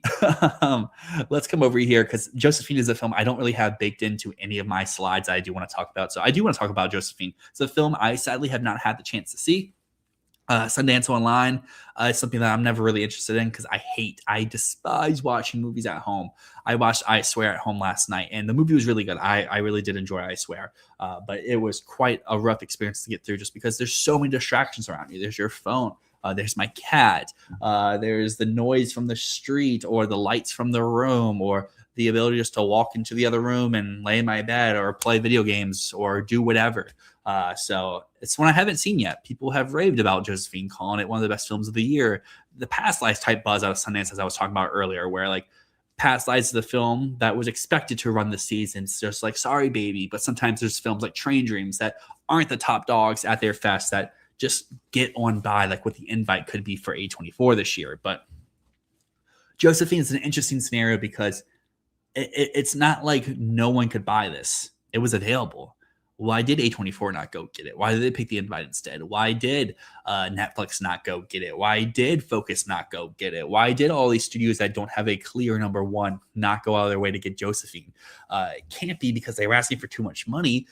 We know how much the small distributor bought it for, and it's probably due to the type of movie it is, and the distributors not feeling like they can build a campaign around it. So will Josephine be like Sorry Baby, be a potential 6-slot screenplay? Can Channing Tatum survive the season and be a contender, whether he's in the lead or supporting? I don't really know, but like what Gavin is saying right here, we really have to see how this distributor comes to play. Will they submit themselves as real Oscar contenders, like what Mubi did in the past, like what Neon or A24 did in their early years? Or are they going to become like Bleecker, who buys the films that no one else wants to buy and does nothing with them? So I guess now let's go back to the banners down below before we go over to our next studio, just so you can kind of see this is what the awards expert top 10 looks like. Here in a few seconds, I'll switch over to 11 through 20, so you can kind of get a sense for where the consensus is, and as we're looking at these studios, where their contenders really are. I do agree with Gavin here that they could buy something that can. The Netflix side effect, though, is they can't say they're buying that can until can ends because of their weird rules. But I mean, they did Amelia there. They did May December. Maybe this is a home for Parallel Tales, and I feel like Parallel Tales is a film that Netflix could really make something out of. With Netflix this year, do you think they will see audience reception dictate what their main push will be, rather than what As early on, Silent Returns could be an alternative. Maybe. I don't know. I feel like Netflix, as you see from their track record down here below, they have their main contender out of the gate, and they stick with it unless something weird happens. The only example down here where like their main contender here, I guess I'll move this so you can kind of see. And I guess I have an error here. I only have Frankenstein. I need to have Frankenstein and Train Dreams for 2025. But the only time they really switched with their main contender is the All Quiet Year, and that's largely due to just everyone rejecting every one of their other movies. They had Glass Honey. No one wanted to take that movie serious. All Quiet got all the BAFTA love and got some guild support. And they're like, oh, let's go over here. I mean, last year, I think they can be receptive, like to what you're saying. I'll bring it back up here. Audiences, critics, everyone was saying Train Dreams. We love this. We want to see this. We want to see this succeed. And Netflix put the time, they put the energy, they put the campaign behind the film, and they succeeded. So I do think, to your point, they will listen. I think they will come into the season. Like I said, I think Narnia is going to be their main push. But if they see something else, whether it's Saturn Returns or Possible Love out of the Cannes Film Festival, or even Cliff Booth, if it comes out and it's somehow better than Hollywood, I think they will listen and they will adapt to what the people, what the critics, and what the industry is really feeling at this time. So we have Cinema Addiction saying, I don't see Narnia either unless it's insanely popular. I've talked about that before. I get the denial of Narnia, but I also feel like Narnia can just be Frankenstein Part 2 and get in off the tech appeal and the love and admiration of the film's director and writer. We have what will be Dune's fate. Just wait. We'll get to Warner here very shortly. Do I like Dune? Are you hyped by the trailer? You know what? Wait right here. I got you. Do I like Dune? I'm one of the few people lucky enough to have one of these bad boys. I got my Dune popcorn bucket right here. I'm a mega Dune fan. I'm so excited. That trailer looked amazing. Here, I'll even get rid of this Netflix thing here so we can just talk Dune at large. Yeah, Dune trailer. Amazing. The Fremen chant Timmy does. Great stuff. I'm so excited. Hans Zimmer score. First Dune, one of my favorite scores of all time. Dune Part 2. That's my go-to score whenever I'm on a flight. Oddly enough, it's soothing to me. I love to fall asleep to that score on planes. But Dune 1, this has been the weird thing with the Dune movies. They've always been my second favorite movie of the year they come out. The original Dune lost out to Summer of Soul. Dune Part 2 lost out to Challengers. So Dune Part 3, we're going to lose out to this year. Is it going to be the Odyssey? Is it going to be the drama? Is it going to be Michael? What is it going to be? But no, I'm super excited. Christmas Day, Dune's Day. Which one am I doing first? Am I doing Dune Part 3? Am I doing Avengers Doomsday? Hopefully I can see Dune Part 3 early, like I got to see Avatar Fire and Ash early this year. But that's a question for December. But to answer your question, I was hyped up by the trailer. New Pedro film, no buzz. Yeah, it's screening in Spain right now. I know they're taking down reviews on Letterboxd and stuff, but it's playing at Cannes. At least that's what the word is. It's playing at Cannes. So I wouldn't kill it yet, but Room Next Door is one of my worst L's on this channel. I said, hey, and when they go to the line, it's gonna do it. It's gonna get in Best Picture, and it didn't. So Pedro's let me know multiple times here. Not gonna fall for it again. Hot take: Bride is better than Frankenstein. I don't think I can agree with that, but that's the beauty of cinema. We all can have our varying opinions on films. Bride, I think Jessie Buckley is phenomenal. It really showcases how amazing of an actress Jessie Buckley is at large. But film as a whole, not for me. But if it's for you, it's for you. Doomsday for Picture, no. On to the next one. Do you think Hans Zimmer will make sure his score qualifies this time around? Honestly, no. I think that Hans got his second win for Dune. I think that's all he cared about. He got his Oscar win. He got a second one. And I think he just wants to make the best score possible. Him and Denis have a great working relationship. And not to speculate or anything, but he lost his relationship with Nolan. I don't think he wants to risk losing another relationship with one of his main collaborators. So I think Hans will just make the best score possible instead of the most awardsy score possible. Gotta be honest, I don't want to do the Social Reckoning. Is it weird to say it could be Gladiator 2? Can't think of a better comp. Let me know if you have one.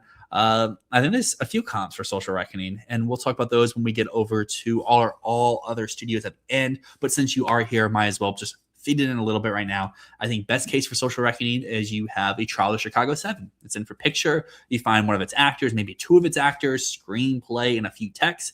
In a worst case, it's Molly's Game. It's screenplay. Or maybe it's Ricardo's and it's just the actors. We've seen time and time again Sorkin directed films get a nomination. He's just like Alejandro Gonzalez Iñárritu. Regardless of the film's quality, they're getting into the Oscars somewhere. It's just where. And then it's the whole Sony of it all. I will say I'm not a Social Reckoning Best Picture head, but if you are, I totally get why you may have it. Doomsday will suck so bad. So yeah, that's no. I don't think it will suck that bad. I don't think we're gonna get like Ant-Man Kang or whatever it's called, the third one. I don't think we're gonna get that level of MCU, but I also don't think we're gonna get Black Panther or Infinity War type stuff out of this movie. Dune 3 will not be in picture on account of other industry halting and then delaying like the last two. Let's hope not. We had an actor strike. We had COVID. I don't know what the other thing could be. WGA, I guess, is maybe talking about going on a strike. Let's hope that doesn't happen. But we've had a strike. We've had a pandemic. I don't know what else could we do to switch it up to delay Dune Part 3. I don't know. Y'all will have to let me know about that. But let's continue what we're doing here. We're just in Netflix, so let's come over to Searchlight here. Searchlight is going to be our easiest one to talk about because there's only two movies here. One film, we don't even know if it's filmed yet. Behemoth, Tony Gilroy. We've had lots of casting changes here. Currently, it's Will Arnett and Pedro Pascal. What I will say is if this movie does happen, if it does come out, look out for this in score. Look out for this in sound. It's a film about music. It's about orchestras. It's about conducting maestro-like. So the audio categories could be a big thing here. And apparently it's got like 5 or 6 different composers, all pretty big names, Thomas Newman included. So maybe this could be Thomas Newman's next win or next nomination. He doesn't have a win, but next nomination without a win. But the real talk here is Wild Horse 9. Look at the Searchlight track record. If I were to extend this out a little bit further, you would see other Martin McDonagh films in here. Searchlight, when they have a movie, they get stuff done. It's that meme, the getting shit done meme. That's the maestro meme. That's what Searchlight does. The thing is, last year, maybe this is a controversial take. Searchlight didn't have a movie. Searchlight wasn't snubbed. Searchlight wasn't failing in awards race. Ant Lee was not that film. I said that all season long. Then I saw the movie and doubled down on it, saying the only thing this film could do is maybe Amanda Seyfried. And they got nothing.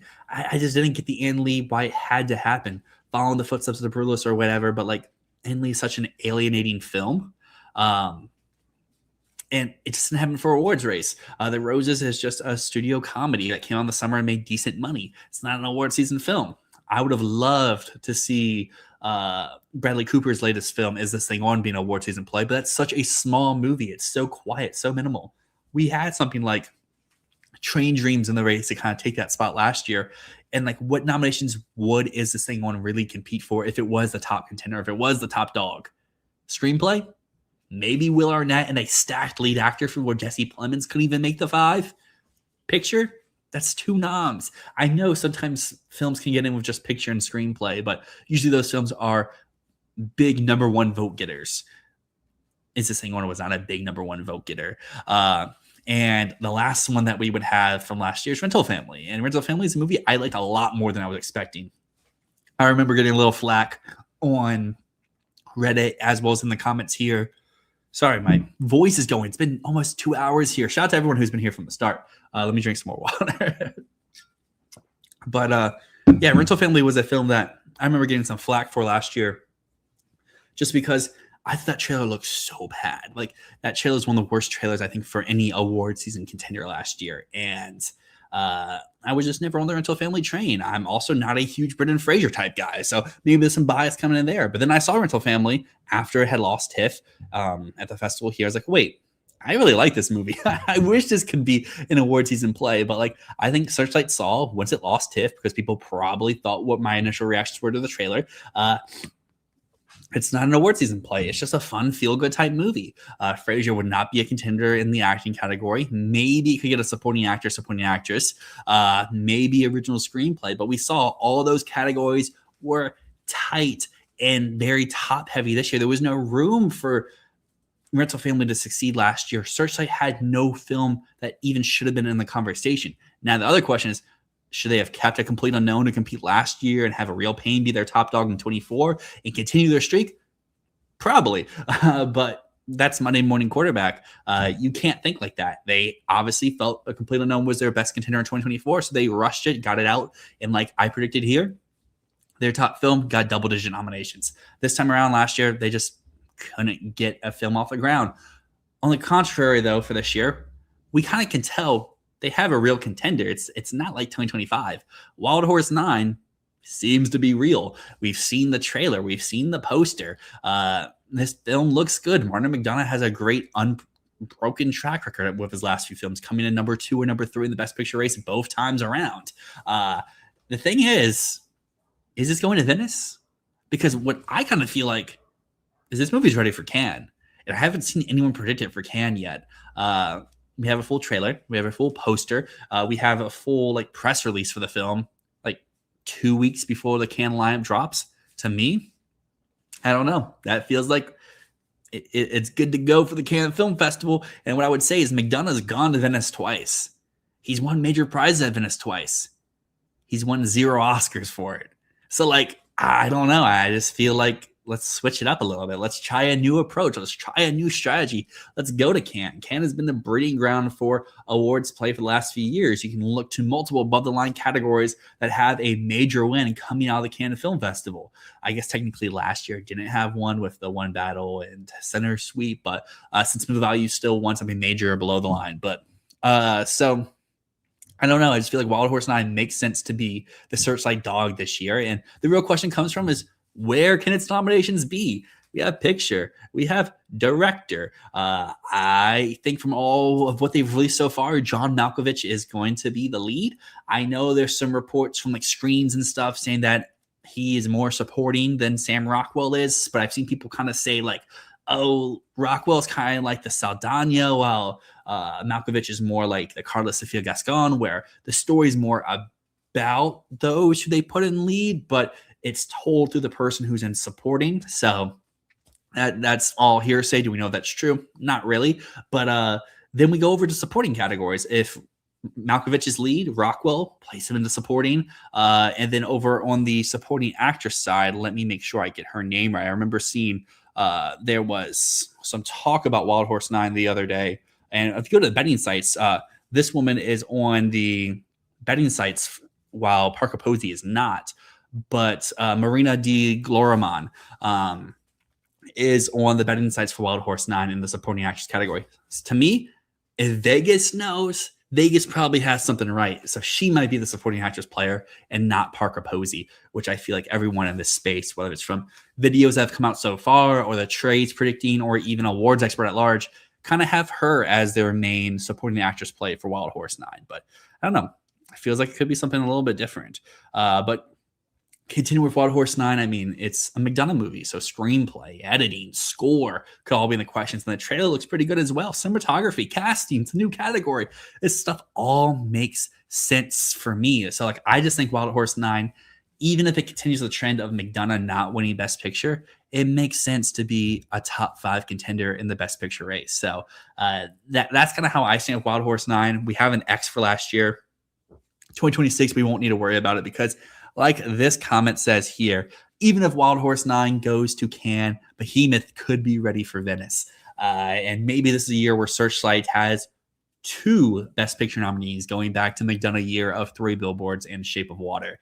But yeah, boom, like you said here, Wild Horse 9 is a Cannes player, and maybe could hit TIFF and Telluride. I think regardless of where Wild Horse 9 goes, if it's Cannes, if it's Venice, it will go to both TIFF and Telluride. This just feels like a movie that they are gearing up to be for populist wide bodies while also being for the critics types, because the trailer played before Ready or Not and the crowd ate it up. People were laughing at all the jokes. People were getting down with it for the insanity and the bruteness of some of the jokes in the commentary. So like, I don't know, man. I just feel like Wild Horse None is a safe movie to have. I don't feel like it's a Best Picture winner because I feel like McDonald's had 2 chances to win, and they kind of showed we don't need to do it yet. And maybe this could be his best yet, but someone tells me that this probably won't be the best yet. But coming back to this thing from Nathan, I fully agree. That's what I just said too. Cannes premiere, I think it's totally possible. Come over here to Green Paradise. Are you hearing anything about the performance from Wild Horse 9? Read Malkovich and Buscemi are legit contenders. And here's where I'm to say, from stuff I've read, it seems like Buscemi's not. And it's Malkovich and Rockwell and Marina D. Glorman for supporting actress are more of the acting plays. But at this time, none of us have seen the movie. It's all hearsay. Now, if the film goes to Cannes and people are saying, oh my gosh, these 3, then we know those sources may be right. But there's been other times in the past where we've had sources like last year saying Hamnet's trash, or personally, I heard from people who said One Battle After Another was not going to be an awards play. That's one of the reasons why I was so down on it all years, because people I knew and I trusted were not on it. And clearly that didn't pan out. And going to the flip side for this year, people I know and trusted who told me Sinners was the stuff before it came out said Wuthering Heights was the stuff this year. And Wuthering Heights, at least seemingly so, is not the stuff for most people this year. But yes, shout out Tony G. You are a committed follower. You've been here since the beginning. I still remember your comments in our early videos when we had no subscribers. We still don't have many subscribers, but I still love and admire every one of you, and to the 33 people watching right now, especially to you as well. Malkovich for lead. It fits all the boxes. It does. It makes sense. The stuff I've heard about this movie too, I think he might be our winner, because going to your other comment of Cruise versus Malkovich, I feel like Malkovich is the favorite right now. I think that Wild Horse 9 will be the stronger movie. I think the performance will be more baity. I think the performance might even be more showy. I just think that Malkovich, it could be his thing, because going to this next comment, he has been nominated since 1994. Cruise has had chances. They keep passing over Cruise. Malkovich hasn't been around. This is their chance to do John Malkovich. So coming here to our next one.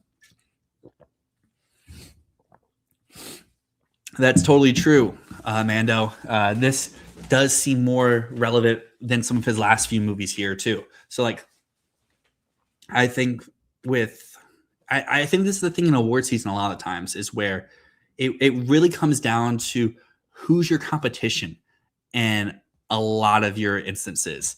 And I think something that we've seen with a lot of directors is they kind of get stuck facing off against strong film after strong film after strong film every time they come out with something. I think it's a large reason why over in Best Original Score, we haven't seen someone like Johnny Greenwood win an Oscar yet. Because every time he comes out with a win contender score, he's going against something undeniable. And I think that's the same thing with McDonough here. Like, Banshees had everything it needed to, and multiple acting contenders for a win. It had screenplay love. It had the most nominations of his career, but still couldn't win picture because it went against Everything Everywhere. You had 3 Billboards do what it needs to do to win Best Picture, but it went against Shape of Water and industry titan Guillermo del Toro. Maybe this time around, it doesn't have the comp. Odyssey isn't the film that people are expecting. We don't have a strong international movie. There's no real critics push. And this can become the real critics push of the season. And we have Sean here saying that's a great point, and part of the reasons why he is predicting it to win Best Picture. I don't think it's a bad case whatsoever. And that's kind of what I'm running into in a lot of these categories, is so many stuff makes sense for nominations, but not exactly for picture wins. That's going to bring us over to Universal now, where this is where most people have their picture winner of The Odyssey.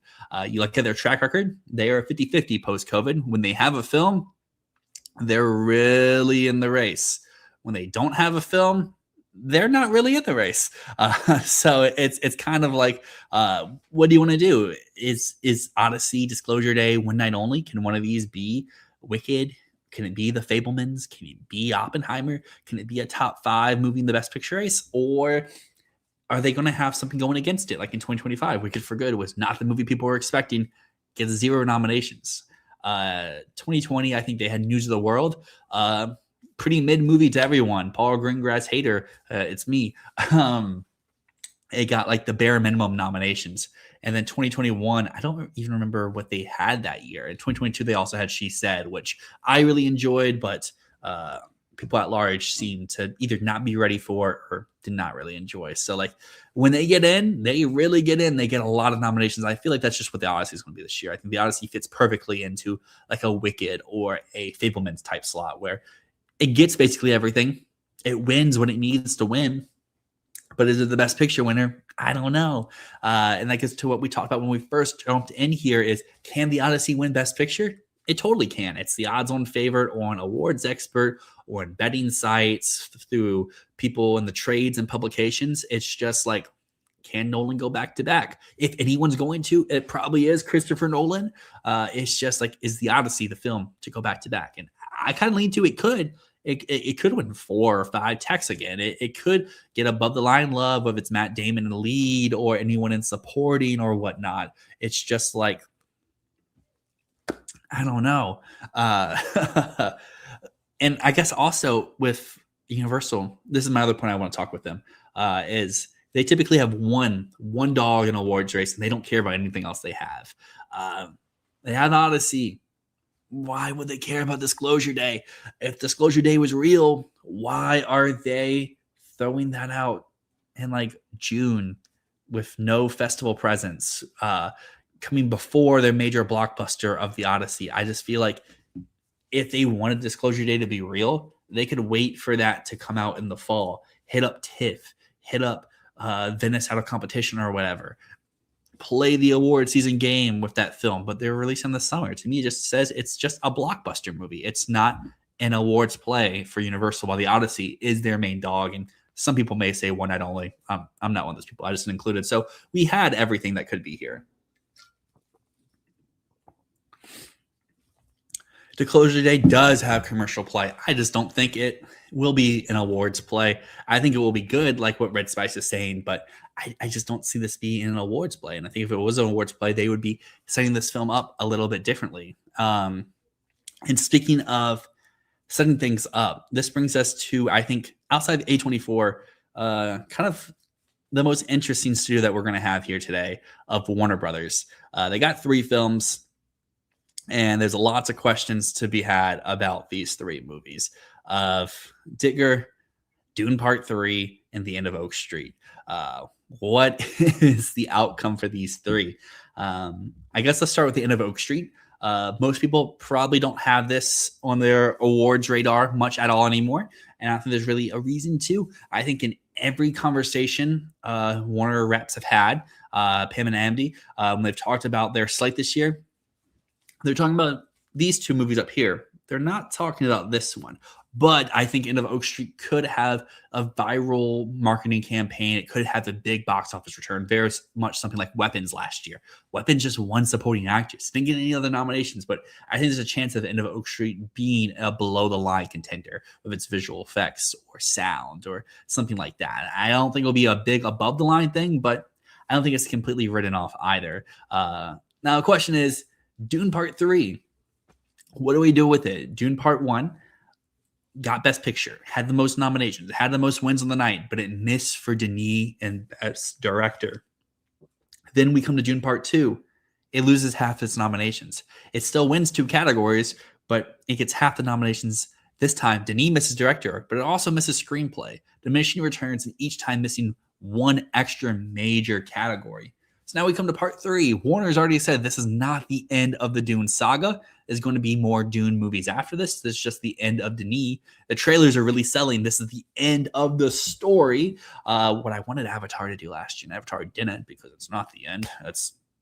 I love Avatar, but Fire and Ash is clearly the middle chapter of a 3-part movie. And with how they film the movies, they've already filmed half of the next movie anyway. Just greenlight it, Disney, 20th Century, whoever it is. We need more James Cameron Avatar. But yeah, Dune, I don't know. I feel like Avatar shows, Dune Part 3 can miss Best Picture, and it's okay. It can get its confirmed categories, and it's okay. It can be an amazing movie, and that's okay. But I want to have Dune in. Dune looks amazing. It looks great. Is Linus as good as Greg Fraser? Maybe not, but it's just a 2.5-minute trailer. I don't want to judge the visual aesthetic off of just that. But I don't know. Dune Part 3, I think, is going to be the biggest question mark of the season, because I think that if you're a betting man or if you're a betting individual, throw some money onto Best Picture. You could cash in big, but at the same time, there's a chance that there's going to be people out there saying this. Or did I not want to go live? Boom. There we go. Academy aside, would we like to see Return of the King moment for Denis if he delivers Dune Part 3? I would. I would love to see Dune get its flowers, because, yes, it won 5 or 6 nominations or awards its first time around. But Denis missed out on the nomination. He hasn't got nominated yet. It hasn't won real above-the-line prizes. It's just been relegated to tech awards. I would love to see Dune get its flowers, for all of us to raise up our ducal signals of our popcorn buckets here and have a moment to shine and bask in the glory of what we created here. And as someone who watched Lord of the Rings for the first time this year, the best sci-fi fantasy trilogy of all time. But I don't think we live in that universe. I just don't think Dune Part 3 is going to get the above the line support unless it's winning Best Picture. I don't think Denis happens unless the Best Picture nomination or the Best Picture win happens. I don't think adapted screenplay comes back around this time around unless the Best Picture win happens. Maybe it can get into a lineup of 5 if the category is weaker. To what I said earlier of adapted screenplay is it was so stacked for Dune Part 2. You had films like Wicked that also got Best Picture and missed out. You had films like Sing Sing get into the lineup that didn't make Best Picture, and it was arguably number 11 or 12 in the Best Picture race. Like the 2023 or 2024 adapted screenplay lineup was just stacked. So it made sense why Dune missed out on the other day. But this time around, is it going to be stacked again? Is this film even going to be top 5 in the Best Picture race? Or is Dune Part 3 Avatar, Fire and Ash? And it gets its necessary nominations, but it doesn't get more. And I guess going over to Digger as well, this is one that we've heard some stuff about. We've heard people love it. We've heard people be mixed on it. But I mean, to me, I don't take that with much nuance or anything, because it's an Alejandro Gonzalez Iñárritu movie. Everyone feels that way with all his movies. Bardo, you're looking at a Bardo superfan here. If Matt was here, you would have a Bardo hater here. The Revenant, I'm sure there's people in the comments here. Someone loves it, someone hates it. Birdman, same thing. Someone loves it, someone hates it. Any of his movies, you can say that. That's just the filmmaker that Alejandro Gonzalez Iñárritu is. And I think that's why Digger can succeed, because there's people who adore it, who love it, who want to see Tom Cruise get this moment to shine and be a major presence in award season. Warner gave this man so much money to make it happen. And for me, I just feel like Digger is giving One Battle vibes, where it's giving the vibes that we should be wary, but if it hits, it's just going to hit so well. And yes, Alejandro's already won Best Picture. Yes, he's already won Best Director twice, actually. But I'm not saying Digger is my Best Picture predicted winner or it's going to be the crowning achievement of this year, but it just feels like there's already a campaign to make sure people don't predict it, but also that happened with One Battle last year. And as a predictor to try to learn and improve on yourself is to try to see through some of the signs, where you got to see who you're getting your sources from and see where you're getting your intel from and what is their personal prospects or stuff. And from one person I've heard from, is a huge Alejandro Gonzalez Iñárritu hater. They said that Digger could sweep, could win everything. That's how good they think the movie is. I've heard from another person who is a huge fan of the movie who thinks that this could just be Cruise and makeup and nothing else in terms of nominations. I've heard from another person who's kind of in between both of those, where we'll get the nominations, but it won't get as much love in terms of wins. So like for me, I kind of want to keep this as my main Warner Brothers player. I get why people want to be wary. I get why people want to take it out, why people just want to have it underperforming. But I just feel like Digger can do it. Maybe not the Best Picture win, but can be top 3 in the Best Picture race. We're approaching the 2-hour mark here. So for everyone who's still here, again, shout out to all y'all. I need to drink water because I've been yapping for forever. So let's catch up on some comments here.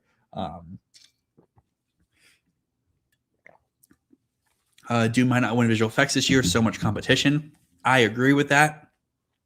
I think of Project Hail Mary.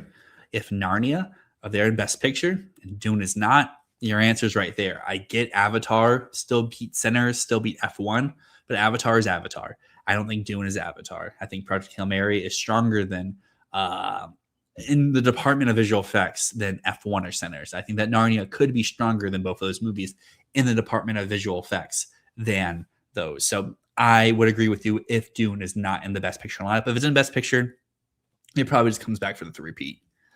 In the season of Nolan versus Inarritu versus McDonough, who would voters go for? I do agree to that second half point here of this could be McDonough's time, like PTA, like Nolan, where they've been around the block before. They're just going against stronger movies every time and just do not get their victories. The thing with PTA and the thing with Nolan is their films swept award season in a way that there was no contest. I understand after SAG, people were saying there is a reason why One Battle would not win its stuff. I know this channel, we stayed firm on it's just winning its stuff.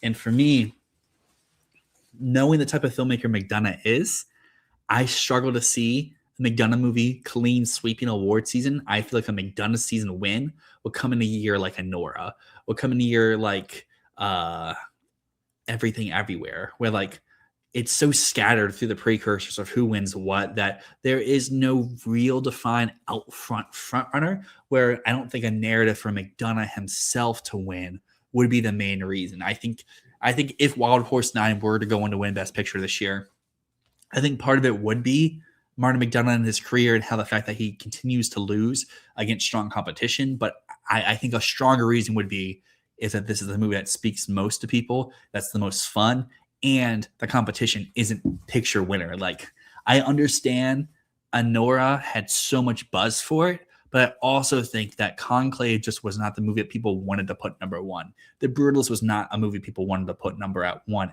in large. And Anora fit what it needed to do to win. Same thing with Everything Everywhere. That movie was so dominant at the end of the day, but we have to remember it still lost BAFTA to All Quiet. It lost the Globe to Banshees, and the other Globe category went to The Fabelmans. It was a split preseason, but then when we got to the Oscars, clearly Everything Everywhere had all the juice and all the momentum right behind it. Moving on here to, I think the end of the release date might help Dune Part 3 compared to Dune Part 2's March release. I do agree as well. That is really the question for Dune for me. It's just like, what is the line that we have to turn here? Is it the sequel Diminishing Returns? Is it the release date issue for Part 2, and that was the big thing for it? Or is it the fact that there's probably going to be more Dune movies that Warner's basically already confirmed? And will that hurt? Because I think all those reasons could kind of go into why Dune Part 2 maybe only got 4 or 5 nominations and they can get 10 again. I think it could go into why maybe Avatar Fire and Ash only got 2 nominations last year. Obviously, I expect Dune Part 3 to have better reception than Avatar did last year, but I also don't think that Dune Part 3 is locked for all this stuff. I want it to be. I love Dune. I love Dune Part 2. And I'm going to love Dune Part 3, but I also think people who think this can win Best Picture are maybe a little crazy. People on Reddit take that with a pinch of salt, speculating that In Oak Street might be a Cloverfield film. Maybe. I've heard that it's not. I've heard that it's very fun, but it's not a Cloverfield movie. But it could be a Cloverfield film. I think whatever it is, it's going to be a lighter version of Weapons. I think Warner is going to try to recreate the social promo press as Weapons. And it's not going to work as much, but it's still going to work and get people to the theater. And this film will have its fans, but also might not have its fans. Did I talk about Project Hail Mary? I did, but I'll quickly recap it here. I personally think that it could be a Top Gun Maverick type contender. Some other people in the comments brought up a parallel to like Barbie, where the film will be award season standard throughout the year. It's going to be in the Best Picture race. It's good. I give the detractors, but the detractors will over time be shown like, hey, this film is just strong enough. It's made the money. It's got the populist appeal. It's got enough critical reception, and it has locked categories where it's just good for it. And I think that sound and visual effects could be potential wins for Project Hail Mary. I think that if it's getting Best Picture at that point, you could see adapted screenplay come along. You could see editing come along. And then if they really love this movie, you could see the likes of production design or cinematography or Ryan Gosling or score happen. So like I think there's a max of 9 nominations if Project Hail Mary is that beloved and that strong. If it's getting non-nominations at that point, maybe it is stronger than Maverick and Barbie, and maybe it is a top 3 in the Best Picture race. I'm more so in the camp of the 5 or 6, where it's sound, visual effects, editing, picture, screenplay, and maybe throw in production design as the 6th one. But I think Project Hail Mary will show that Amazon can campaign when they have the right movie. We've seen time and time again, they get their films in the picture. They just usually fail to over-nominate those movies outside of American Fiction, where that got the additional score nom. But I would say if you were tapped into award season, kind of just like this year, Begonia, most people did not have that projected for score, but it had all the necessary precursors, where Mars Supreme did not have the precursors, where going back to that season, American Fiction had the necessary precursors and got the score nomination. To me, if you're going by stats, American Fiction's score nomination was not an overperformance, more so where like the John Williams of it all helped Indiana Jones defy stats and get the precursor, while you could say another Pemberton score of Across the Spider-Verse was the thing that maybe missed out due to what it had in its precursor nomination haul. So what we have here, enjoy the year of auteur-driven Warner Brother movies while it lasts. That is true. I think what you can hate on Zaslav, you can hate on the current regime of Warner. What they have shown is to give Pam and Andy clear road to do whatever they want. They said, here's money, do what you want. We trust in you. And clearly it's working. It's giving the money back. I think last year was like the highest return on investment Warner's had in a long, long time. It sucks that it might not continue for much longer, but like you said, we do have to appreciate it while we have it. Thanks for being so thorough and answering all our questions. Catch you on the next live. Shout out Green Paradise. Thank you for being here the whole time. And if you're ever coming back to watch these, they will stay up. We still have 2 more categories I'm going to get to before I finish up here today. Why would they think it would underperform? Considering this is from like 10 minutes ago, I'm assuming that's for Digger. I guess because of this report saying the film's divisive for AGI movies, but it's Gonzalez Iñárritu. All his movies are divisive. Last time an overdue actor starred in an Iñárritu film and made bank at the box office and Leo swept. Potentially, I think that's the best case scenario for Digger this year is the box or the Pam and Andy Zaslav of it all. Gamble works out again. One battle, maybe it didn't profit, but it still made a lot of money for the type of movie it was. And maybe Digger can follow that up again this year. After Sinners, I will not doubt Project Hail Mary if Jordan can win, which is so weird. Gosling can win too. That's my thing with Michael B. Jordan last year. I said this on our recap episode. I know some comments didn't like Matt's reply to the same conversation, but Jordan might be my least favorite, my 4th least favorite in that category, but I still think his win is great. I still really love his performance. It's just a sucky thing of an acting category being so stacked. We kind of go on and on about how supporting actress has been so weak this decade. Lead actor has had a few years where all 5 nominees are just amazing, the best. I mean, Jesse Plemons not even being nominated despite his film being picture is still crazy to me considering how good that performance is. But like, who do you take out? Michael B. Jordan is the face of Sinners and does it so effortlessly. And he comes along with Ryan Coogler defining what that movie is. And you can't think of Sinners without Michael B. And I think what he's doing with Smoke and Stack is phenomenal, is outstanding. And it's such a cool and original win. That type of performance winning Best Lead Actor at the Oscars, it's never happened before. It might not ever happen again. Ethan Hawke delivers one of the best biopic performances we've seen in recent memory, chewing the scenery for 90 minutes, endless yapping. I've been yapping longer than he has here, but still just endless yapping and being so compelling and captivating while doing it. Wagner Moore and everything he's doing in The Secret Agents, the most reserved performance of that category, but people still adore it. I adore it. I'm not a huge Secret Agent fan, but he is by far the best aspect of that movie. You have Leo delivering one of his funniest lead performances of all time. great work in one battle after another. And then, of course, there's Timmy and Mari Supreme. You could say it's his crowning achievement as an actor, giving one of his best performances and really encapsulating how dislikable and despicable that role is supposed to be. Another actor would crumble underneath that pressure. I think all 5 of them were fantastic. And to your other comment, I love Jesse Plemons. I love Lee Van Hung. For no other choice, I would love to get them in there, but I don't know who I would take out. I guess maybe I would take out Wagner and maybe Leo, but overall, lead actor last year was phenomenal. So the last studio I want to talk about is all of these guys. This is a very much a cherry pick stat, but look at all these years down below. See how there's one photo per year?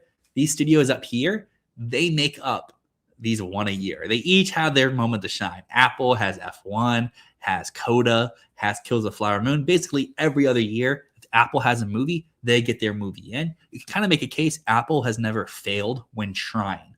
The Banker, was that a real thing for the Best Picture conversation? Probably not.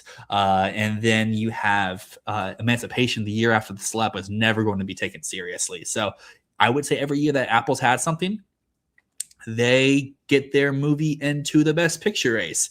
Then you come over to Lionsgate. Like I said, they have not tried since 2019 with Bombshell. Bombshell, you could argue, was the first movie out of the Best Picture race, and I don't think that was a locked year of 10. So you could say in a year of 10, Bombshell is a Best Picture nominee, and before that, Lionsgate was consistently showing they are great at award season campaign. They have not tried in like 7 years. Michael could be their first chance to try again this year. We have Mubi getting in with The Substance. First time in award season, very successful. Last year, they paid all that money for Die My Love. That didn't go anywhere. Who else do we have here? We have Paramount. Paramount got Top Gun Maverick in, but also they don't try very often. Babylon failed, but again, Paramount is a studio that doesn't really try for awards very often, which for the whole Warner Brothers sale, take that as you will for the future of that. And then, of course, we have Sony and Sony Pictures Classic. With as amazing as they are at the Oscars, and people talk about them year after year, Blue Moon last year is another example of how great they are. They only have one Best Picture nominee since COVID, and that's The Father. You can argue was the Best Picture runner-up that year. Typically, they are great at getting that actor in or that screenplay in, but picture is something that they have not had an amazing track record at. And looking at it this year, you can see I tried to color code with the studio that's representing them of what they have on the slate this year. Paramount, Whitney Springs, we don't need to consider that. Whitney Springs has like no buzz on it whatsoever at this moment. I don't even think the movie's done yet. So I think we can kind of just throw Paramount out the water here. They got Maverick. It's good enough. So trying to keep the stat alive, then we go over to Sony and Sony Pictures Classic. They have I Swear this year from Sony Pictures Classic. Like I said, I had the chance to watch that last night. Really great movie. Robert Aramayo is fantastic. He's incredible in that leading performance that won the BAFTA last year. Can they keep this movie alive for a whole other year? Unlike Sinners, unlike Project Hail Mary, unlike Get Out, or any other movies that come out in like Q1, this isn't going to have the box office to help keep it afloat. This is slowly got to be a critics push, and Sony Pictures Classics working its magic. Will they, though? That's another question. What magic can they work is with the other division of their team with Sony, The Social Reckoning. Someone asked really, really, really early into this live stream, can The Social Reckoning be an Oscar player? And what I would say is Mans has a great track record here. Almost all his films, Aaron Sorkin, have gotten some sort of Oscar acclaim that he's directed. Child of Chicago 7, at one point, I think was the Best Picture frontrunner until Nomadland just showed it's too big to fail. You had Being the Ricardos, which maybe it missed on screenplay, but it got all of its actors in. You have Molly's Game, which didn't get any acting love, but it got screenplay in. So we have history of Aaron Sorkin delivering the goods in terms of return on investment for Oscar nominations. For The Social Reckoning, it's like, what does it do? Does it get one of its supporting players in? Does it get a lead in? Does it get screenplay in? Or can it do all of that and get Best Picture? And that's the real question to have. Will people look at this weird the same way they may look at Cliff Booth weird, where the original director doesn't return, most of the cast is not coming back as well, but it's the same core themes and messagings being like explored. For me, I'm someone who kind of leans as this being more of a Molly's game. I don't really buy any of the actors coming along here. Maybe Jeremy Strong, but I don't buy Jeremy Allen White or Mikey Madsen. I just think this is probably just a screenplay player to keep that streak alive, just like Alejandro Gonzalez Iñárritu always gets one nomination for one of his movies. I think Sorkin will continue that here with the backing of Sony. Sony isn't great at awards. Woman King flopped. We've seen other contenders from Sony in the past flop as well. I don't have much faith in The Social Reckoning, but I understand why people would have faith in The Social Reckoning. That brings us to Mubi, though. Mubi has 1949. It has a long winter. It has teenage sex and drugs at sex and death at camp. I don't know. 1949, is it this year? I don't know. I think that's Mubi's best shot. The other two, I don't take real serious if they're here or not. Apple doesn't really have much on the horizon. They have Being Human, which is the follow-up from the Coda director. There's been test screen reports that movie is really mid. People also say Coda's mid and Coda won Best Picture, so take that as you will. Tenzing I've heard nothing about, so I don't know. I just don't trust Apple. So if we want this stat to continue of one of these random studios getting a Best Picture nominee since COVID, it has to be Lionsgate. They have Michael. This film could make $1 billion. It could be a giant tech player. It could have Jafar Jackson, Coleman Domingo above the line. Nia Long, as one of the comments said earlier. I am a believer of Michael. I have it currently in my Best Picture lineup if I were to have a definitive lineup here right now today. And I just think that Michael makes sense if we want to keep these stats going of one of these random studios getting into the Best Picture race. As I just talked about, Paramount has nothing. Whitney Springs isn't a real movie. Mubi might have 1949, but is it coming this year? We don't know. Lionsgate has Michael. Apple has Being Human from Coda director that apparently is even more mid than Coda. And who is the other studio I even had listed here? It is Sony and Sony Pictures Classics. They don't get Best Picture nominees. They've fallen off. Just like our views have fallen off here too. We were at 40 and now we're down to 14 after starting this rant about Michael. Clearly the people don't want to see Michael happen, but Michael could happen. Social Reckoning, the Gladiator 2, it could be. But as I said before, Sorkin, Alejandro Gonzalez Iñárritu, these are directors that just get those nominations. When they get their nominations, it doesn't matter how good their movies are, they just stay in the award season conversation. And I just think Social Reckoning, at minimum, is going to be in that realm of screenplay, just like the Knives Out movies usually are. And I think the real question comes down to, is this going to be like, what was the one that came out last year? Wake Up Dead Man, where people don't really care? Or is it going to be more like Last Sunday on the original Knives Out, where people really do care and people want to show up for this? So for me, I lean on it at least getting a screenplay, but it could be Gladiator 2 and be nothing whatsoever. Domingo Sweep. Yeah, trust in the Domingo Sweep. Shout out to Jonathan Fuji being in here. Jeremy Strong, Sweep, trust. Would love to see that happen. Bestest Boy, Succession. Could be here. If I had to submit in some Oscar predictions right now, he would be in my supporting actor lineup. Do I feel great about that? Not exactly. And we come over here. I would love a score song nomination for James Grum's film. Favorite band. Yeah, I think it is possible. I think what we have with Mubi is a studio that is really untested. They pulled off magic with The Substance. They, I guess, tried for Die My Love last year. They paid a lot of money for it and did absolutely nothing with the film. So I don't really know exactly what to do with Mubi going forward, but it could be something. And if it is something, maybe it can pull off some tech love. Maybe they can pull off some above the line love for the film. We just really have to see where their priorities lay. And coming over here to Robert Aramayo, can he get in for Best Actor? I would say, yeah, the competition is light. Watching the movie last night, he really is phenomenal. I think his BAFTA win is a really good win. Would I like to see Timmy or Michael B happen there, or Leo or someone else? Maybe, but I think he makes sense as a winner at the BAFTAs. And I think that if Sony Pictures Classics plays their cards right, he can come back around this year. My question is, like, why are they dropping this movie in March, April? Why not hold it for the fall? Let it do the fest round number 2. They're not doing that. So I would have him at the 5th slot. If you want to be bold, throw him at number 5, be a little bit different. But if you have him out your top 5, I don't think it's that crazy whatsoever. All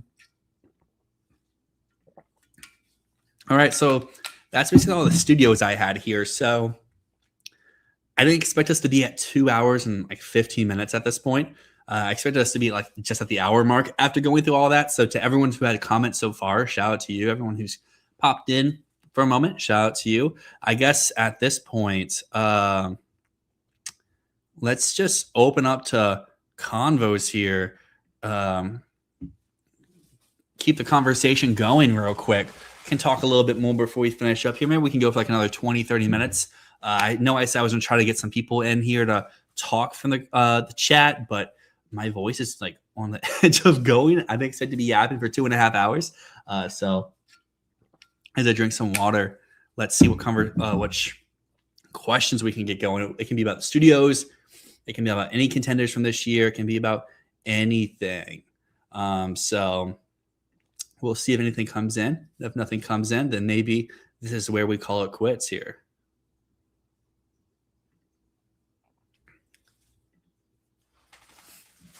Well, that might be where we call it quits here. 2.5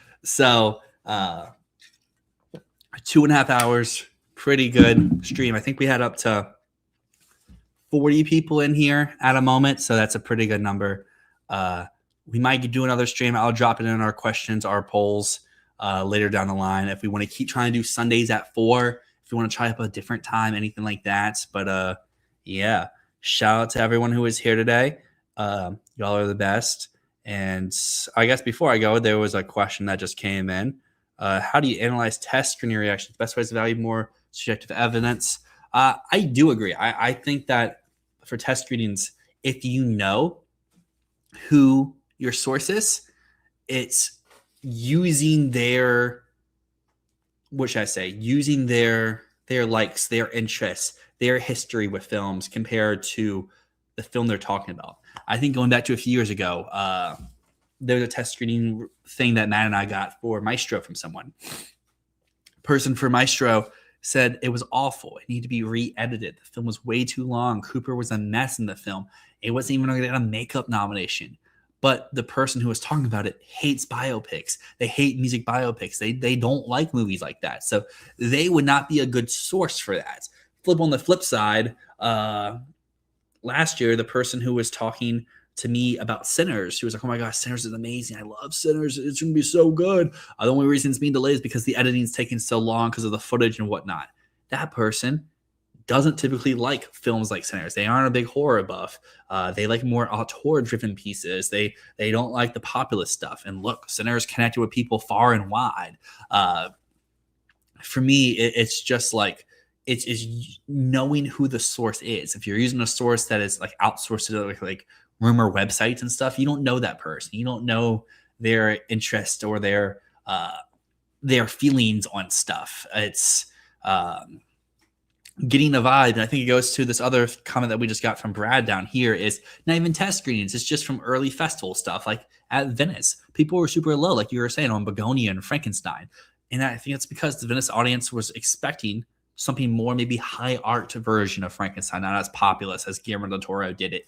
And for Begonia, was expecting something more grandiose and bold, like Poor Things and The Favorite, not a more laid back approach of Begonia.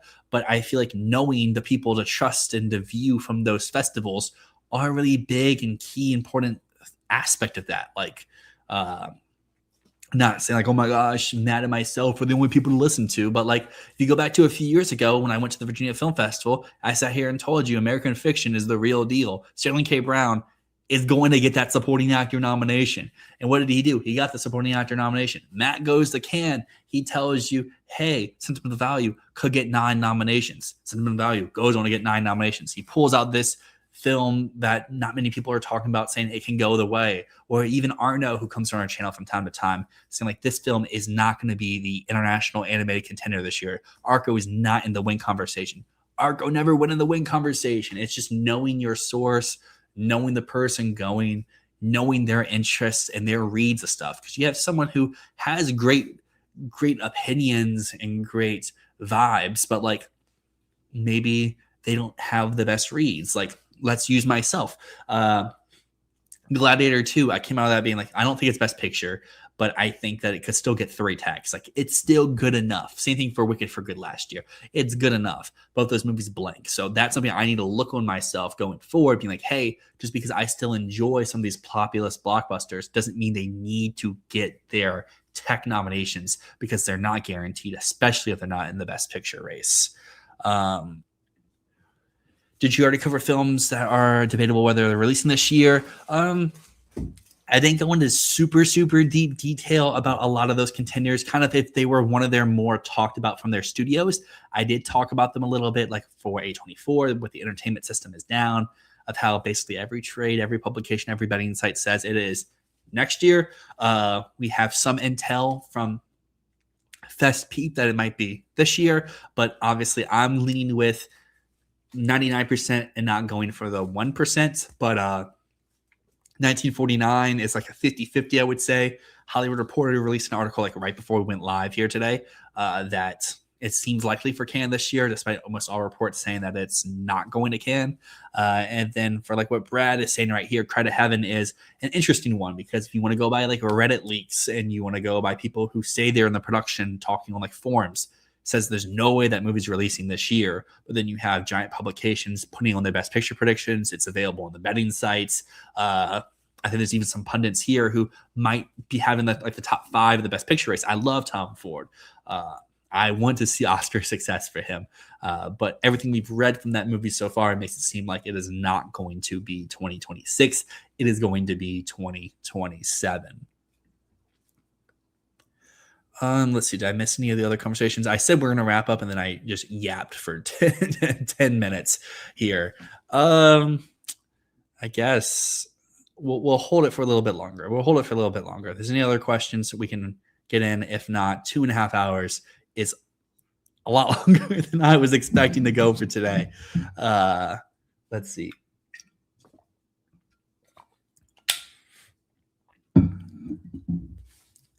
But let's see. There's some I did miss from earlier, so let me scroll back up to those. Let's see this one. Yeah, example: test screen reaction for Diggers to Cruz, Goodman, Tex, or Shoei. But they were more mixed in the film. Yeah, I've seen that as well. I've seen people say that this film could win Best Picture. I've seen people say that it might just be Cruz and makeup and nothing else. So it's one of those that it's kind of hard to kind of read where it could go for. And you dropped another one with a couple of films with the vast majority of us being underestimated. I Play Rocky, Tenzin being human, Madden, Inc., Behemoth. What do you think? I Play Rocky. I've heard it's better than you expect, but Amazon has Project Hail Mary. Amazon does not do 2 movies. They also have Madden. Project Hail Mary, kind of sit and forget. Think of, you got a lineup.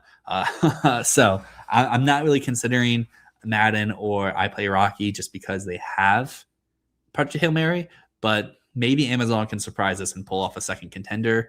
Tenzin, I've heard nothing about that movie, so I could be open to being swayed if that movie is more real than it seems. Being Human is a movie I've heard that it's super mid. Like I said before, talking about the random other studios here, Apple has Coda director Cyan Hedder's follow-up, and people say Coda is mega mid, and they're saying Being Human is even more mid. Inc. is a film I haven't really done much research on. I know it is the new Danny Boyle movie. Danny Boyle is someone like Paul Greengrass that I feel like everyone always wants to happen, but it never happens. So that's kind of how I feel there. And Behemoth is one that I think Searchlight could return and have 2 Best Picture nominees, especially if they are sending Wild Horse 9 to the Cannes Film Festival, with the trailer being out, with the cut basically seemingly like it's done from reports. I think that if they send Wild Horse 9 to Cannes and it gets raves, that they can use Venice as the launching ground for the Behemoth. And odds would say that Venice Searchlight is their priority, but I mean, Wild Horse 9, I feel like has the juice. And if it doesn't go to Cannes, then clearly they're just holding it for Venice and doing what they normally do. But I would say at the same time to switch things up. You've gone to Venice twice now for Martin McDonagh. He's won major prizes both times. Then he goes to the Oscars and loses. So you feel like it's time to switch things up to maybe have a better success or Mara McDonough over at the Academy Awards. Madden fake, probably. I feel like going back to that comment, I guess, Madden, I feel like could be like Hedda, where like people will say, hey, acting's amazing, but the rest of the movie might be a little bit of a mess. And I kind of feel like that could happen for Madden, but I feel like Madden has the extra asterisk of everyone hating David O. Russell, so it gets amplified a little bit more than what maybe it should be.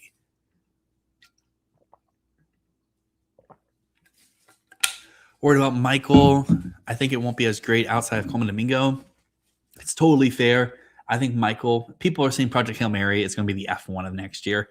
It's going to be Michael, where you have based people like myself who adore the F1 movie and will adore Michael, but there'll be people out there saying like, oh my gosh, these movies don't deserve to be an awards conversation. They're just for a blockbuster fair. They're just for populist.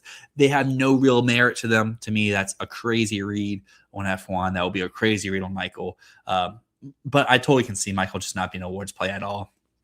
I don't see Michael just being like Domingo in makeup and costumes. I feel like Michael's either going to be a 0 spot or Michael's going to get like 6, 7, 8, 9 nominations. Like I don't think Michael can be one of those films that just like sneaks on by, that misses picture and just gets random things here and there. Michael is going to get what it's going to get, and that's going to be enough for Michael.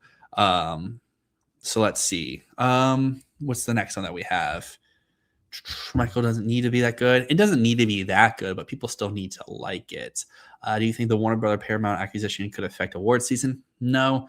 I don't, because it's not real yet. I wouldn't say it affects anything until it's real. Once it actually gets passed and goes into effect, maybe. We've seen Paramount not try for award season at all outside the Maverick Babylon year. And I mean, Paramount doesn't even have an active awards team right now. I saw on Indeed the other day that they were hiring for an awards team manager. I applied for fun, not expecting to get that position, but I did apply for fun. That would be so cool. Who wouldn't want to be on an awards team? But you can't be no manager. People want to like Nia and Tessa, which helped Hedda a lot. That's exactly right. No one cares about David O. Russell. Christian Bale has had one flop after another for like the last decade. He might be great in Madden, because it's him and Nicolas Cage, I think. But I don't think people will care about that movie. Amazon won't even try. And I guess the last comment that we'll read before I officially close it, because I don't want to get 2.5 hours, it's I'm not falling for the Dune Return of the King comparisons. I am not either. Return of the King, I wasn't clearly in award season at that time. I was like 2 for Fellowship of the Ring or something. But like, I feel like Fellowship was in the Best Picture win conversation. Two Towers was in the conversation, maybe not for a win, but like for nominations across the board. And Return of the King just won. I don't remember Dune being in the Best Picture winner conversation despite all of its tech wins. Dune Part 2 was in the win conversation for like a week. And then it kind of faltered out.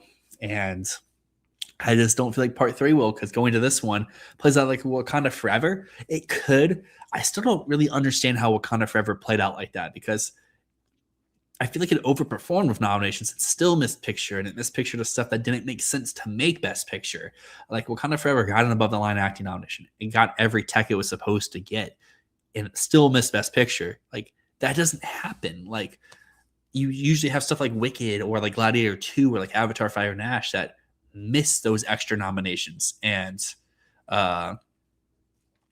yeah, so I could play out like Wakanda Forever, but I just feel like that's such an oddity for films to actually get all of its nominations but miss out on the Best Picture nomination.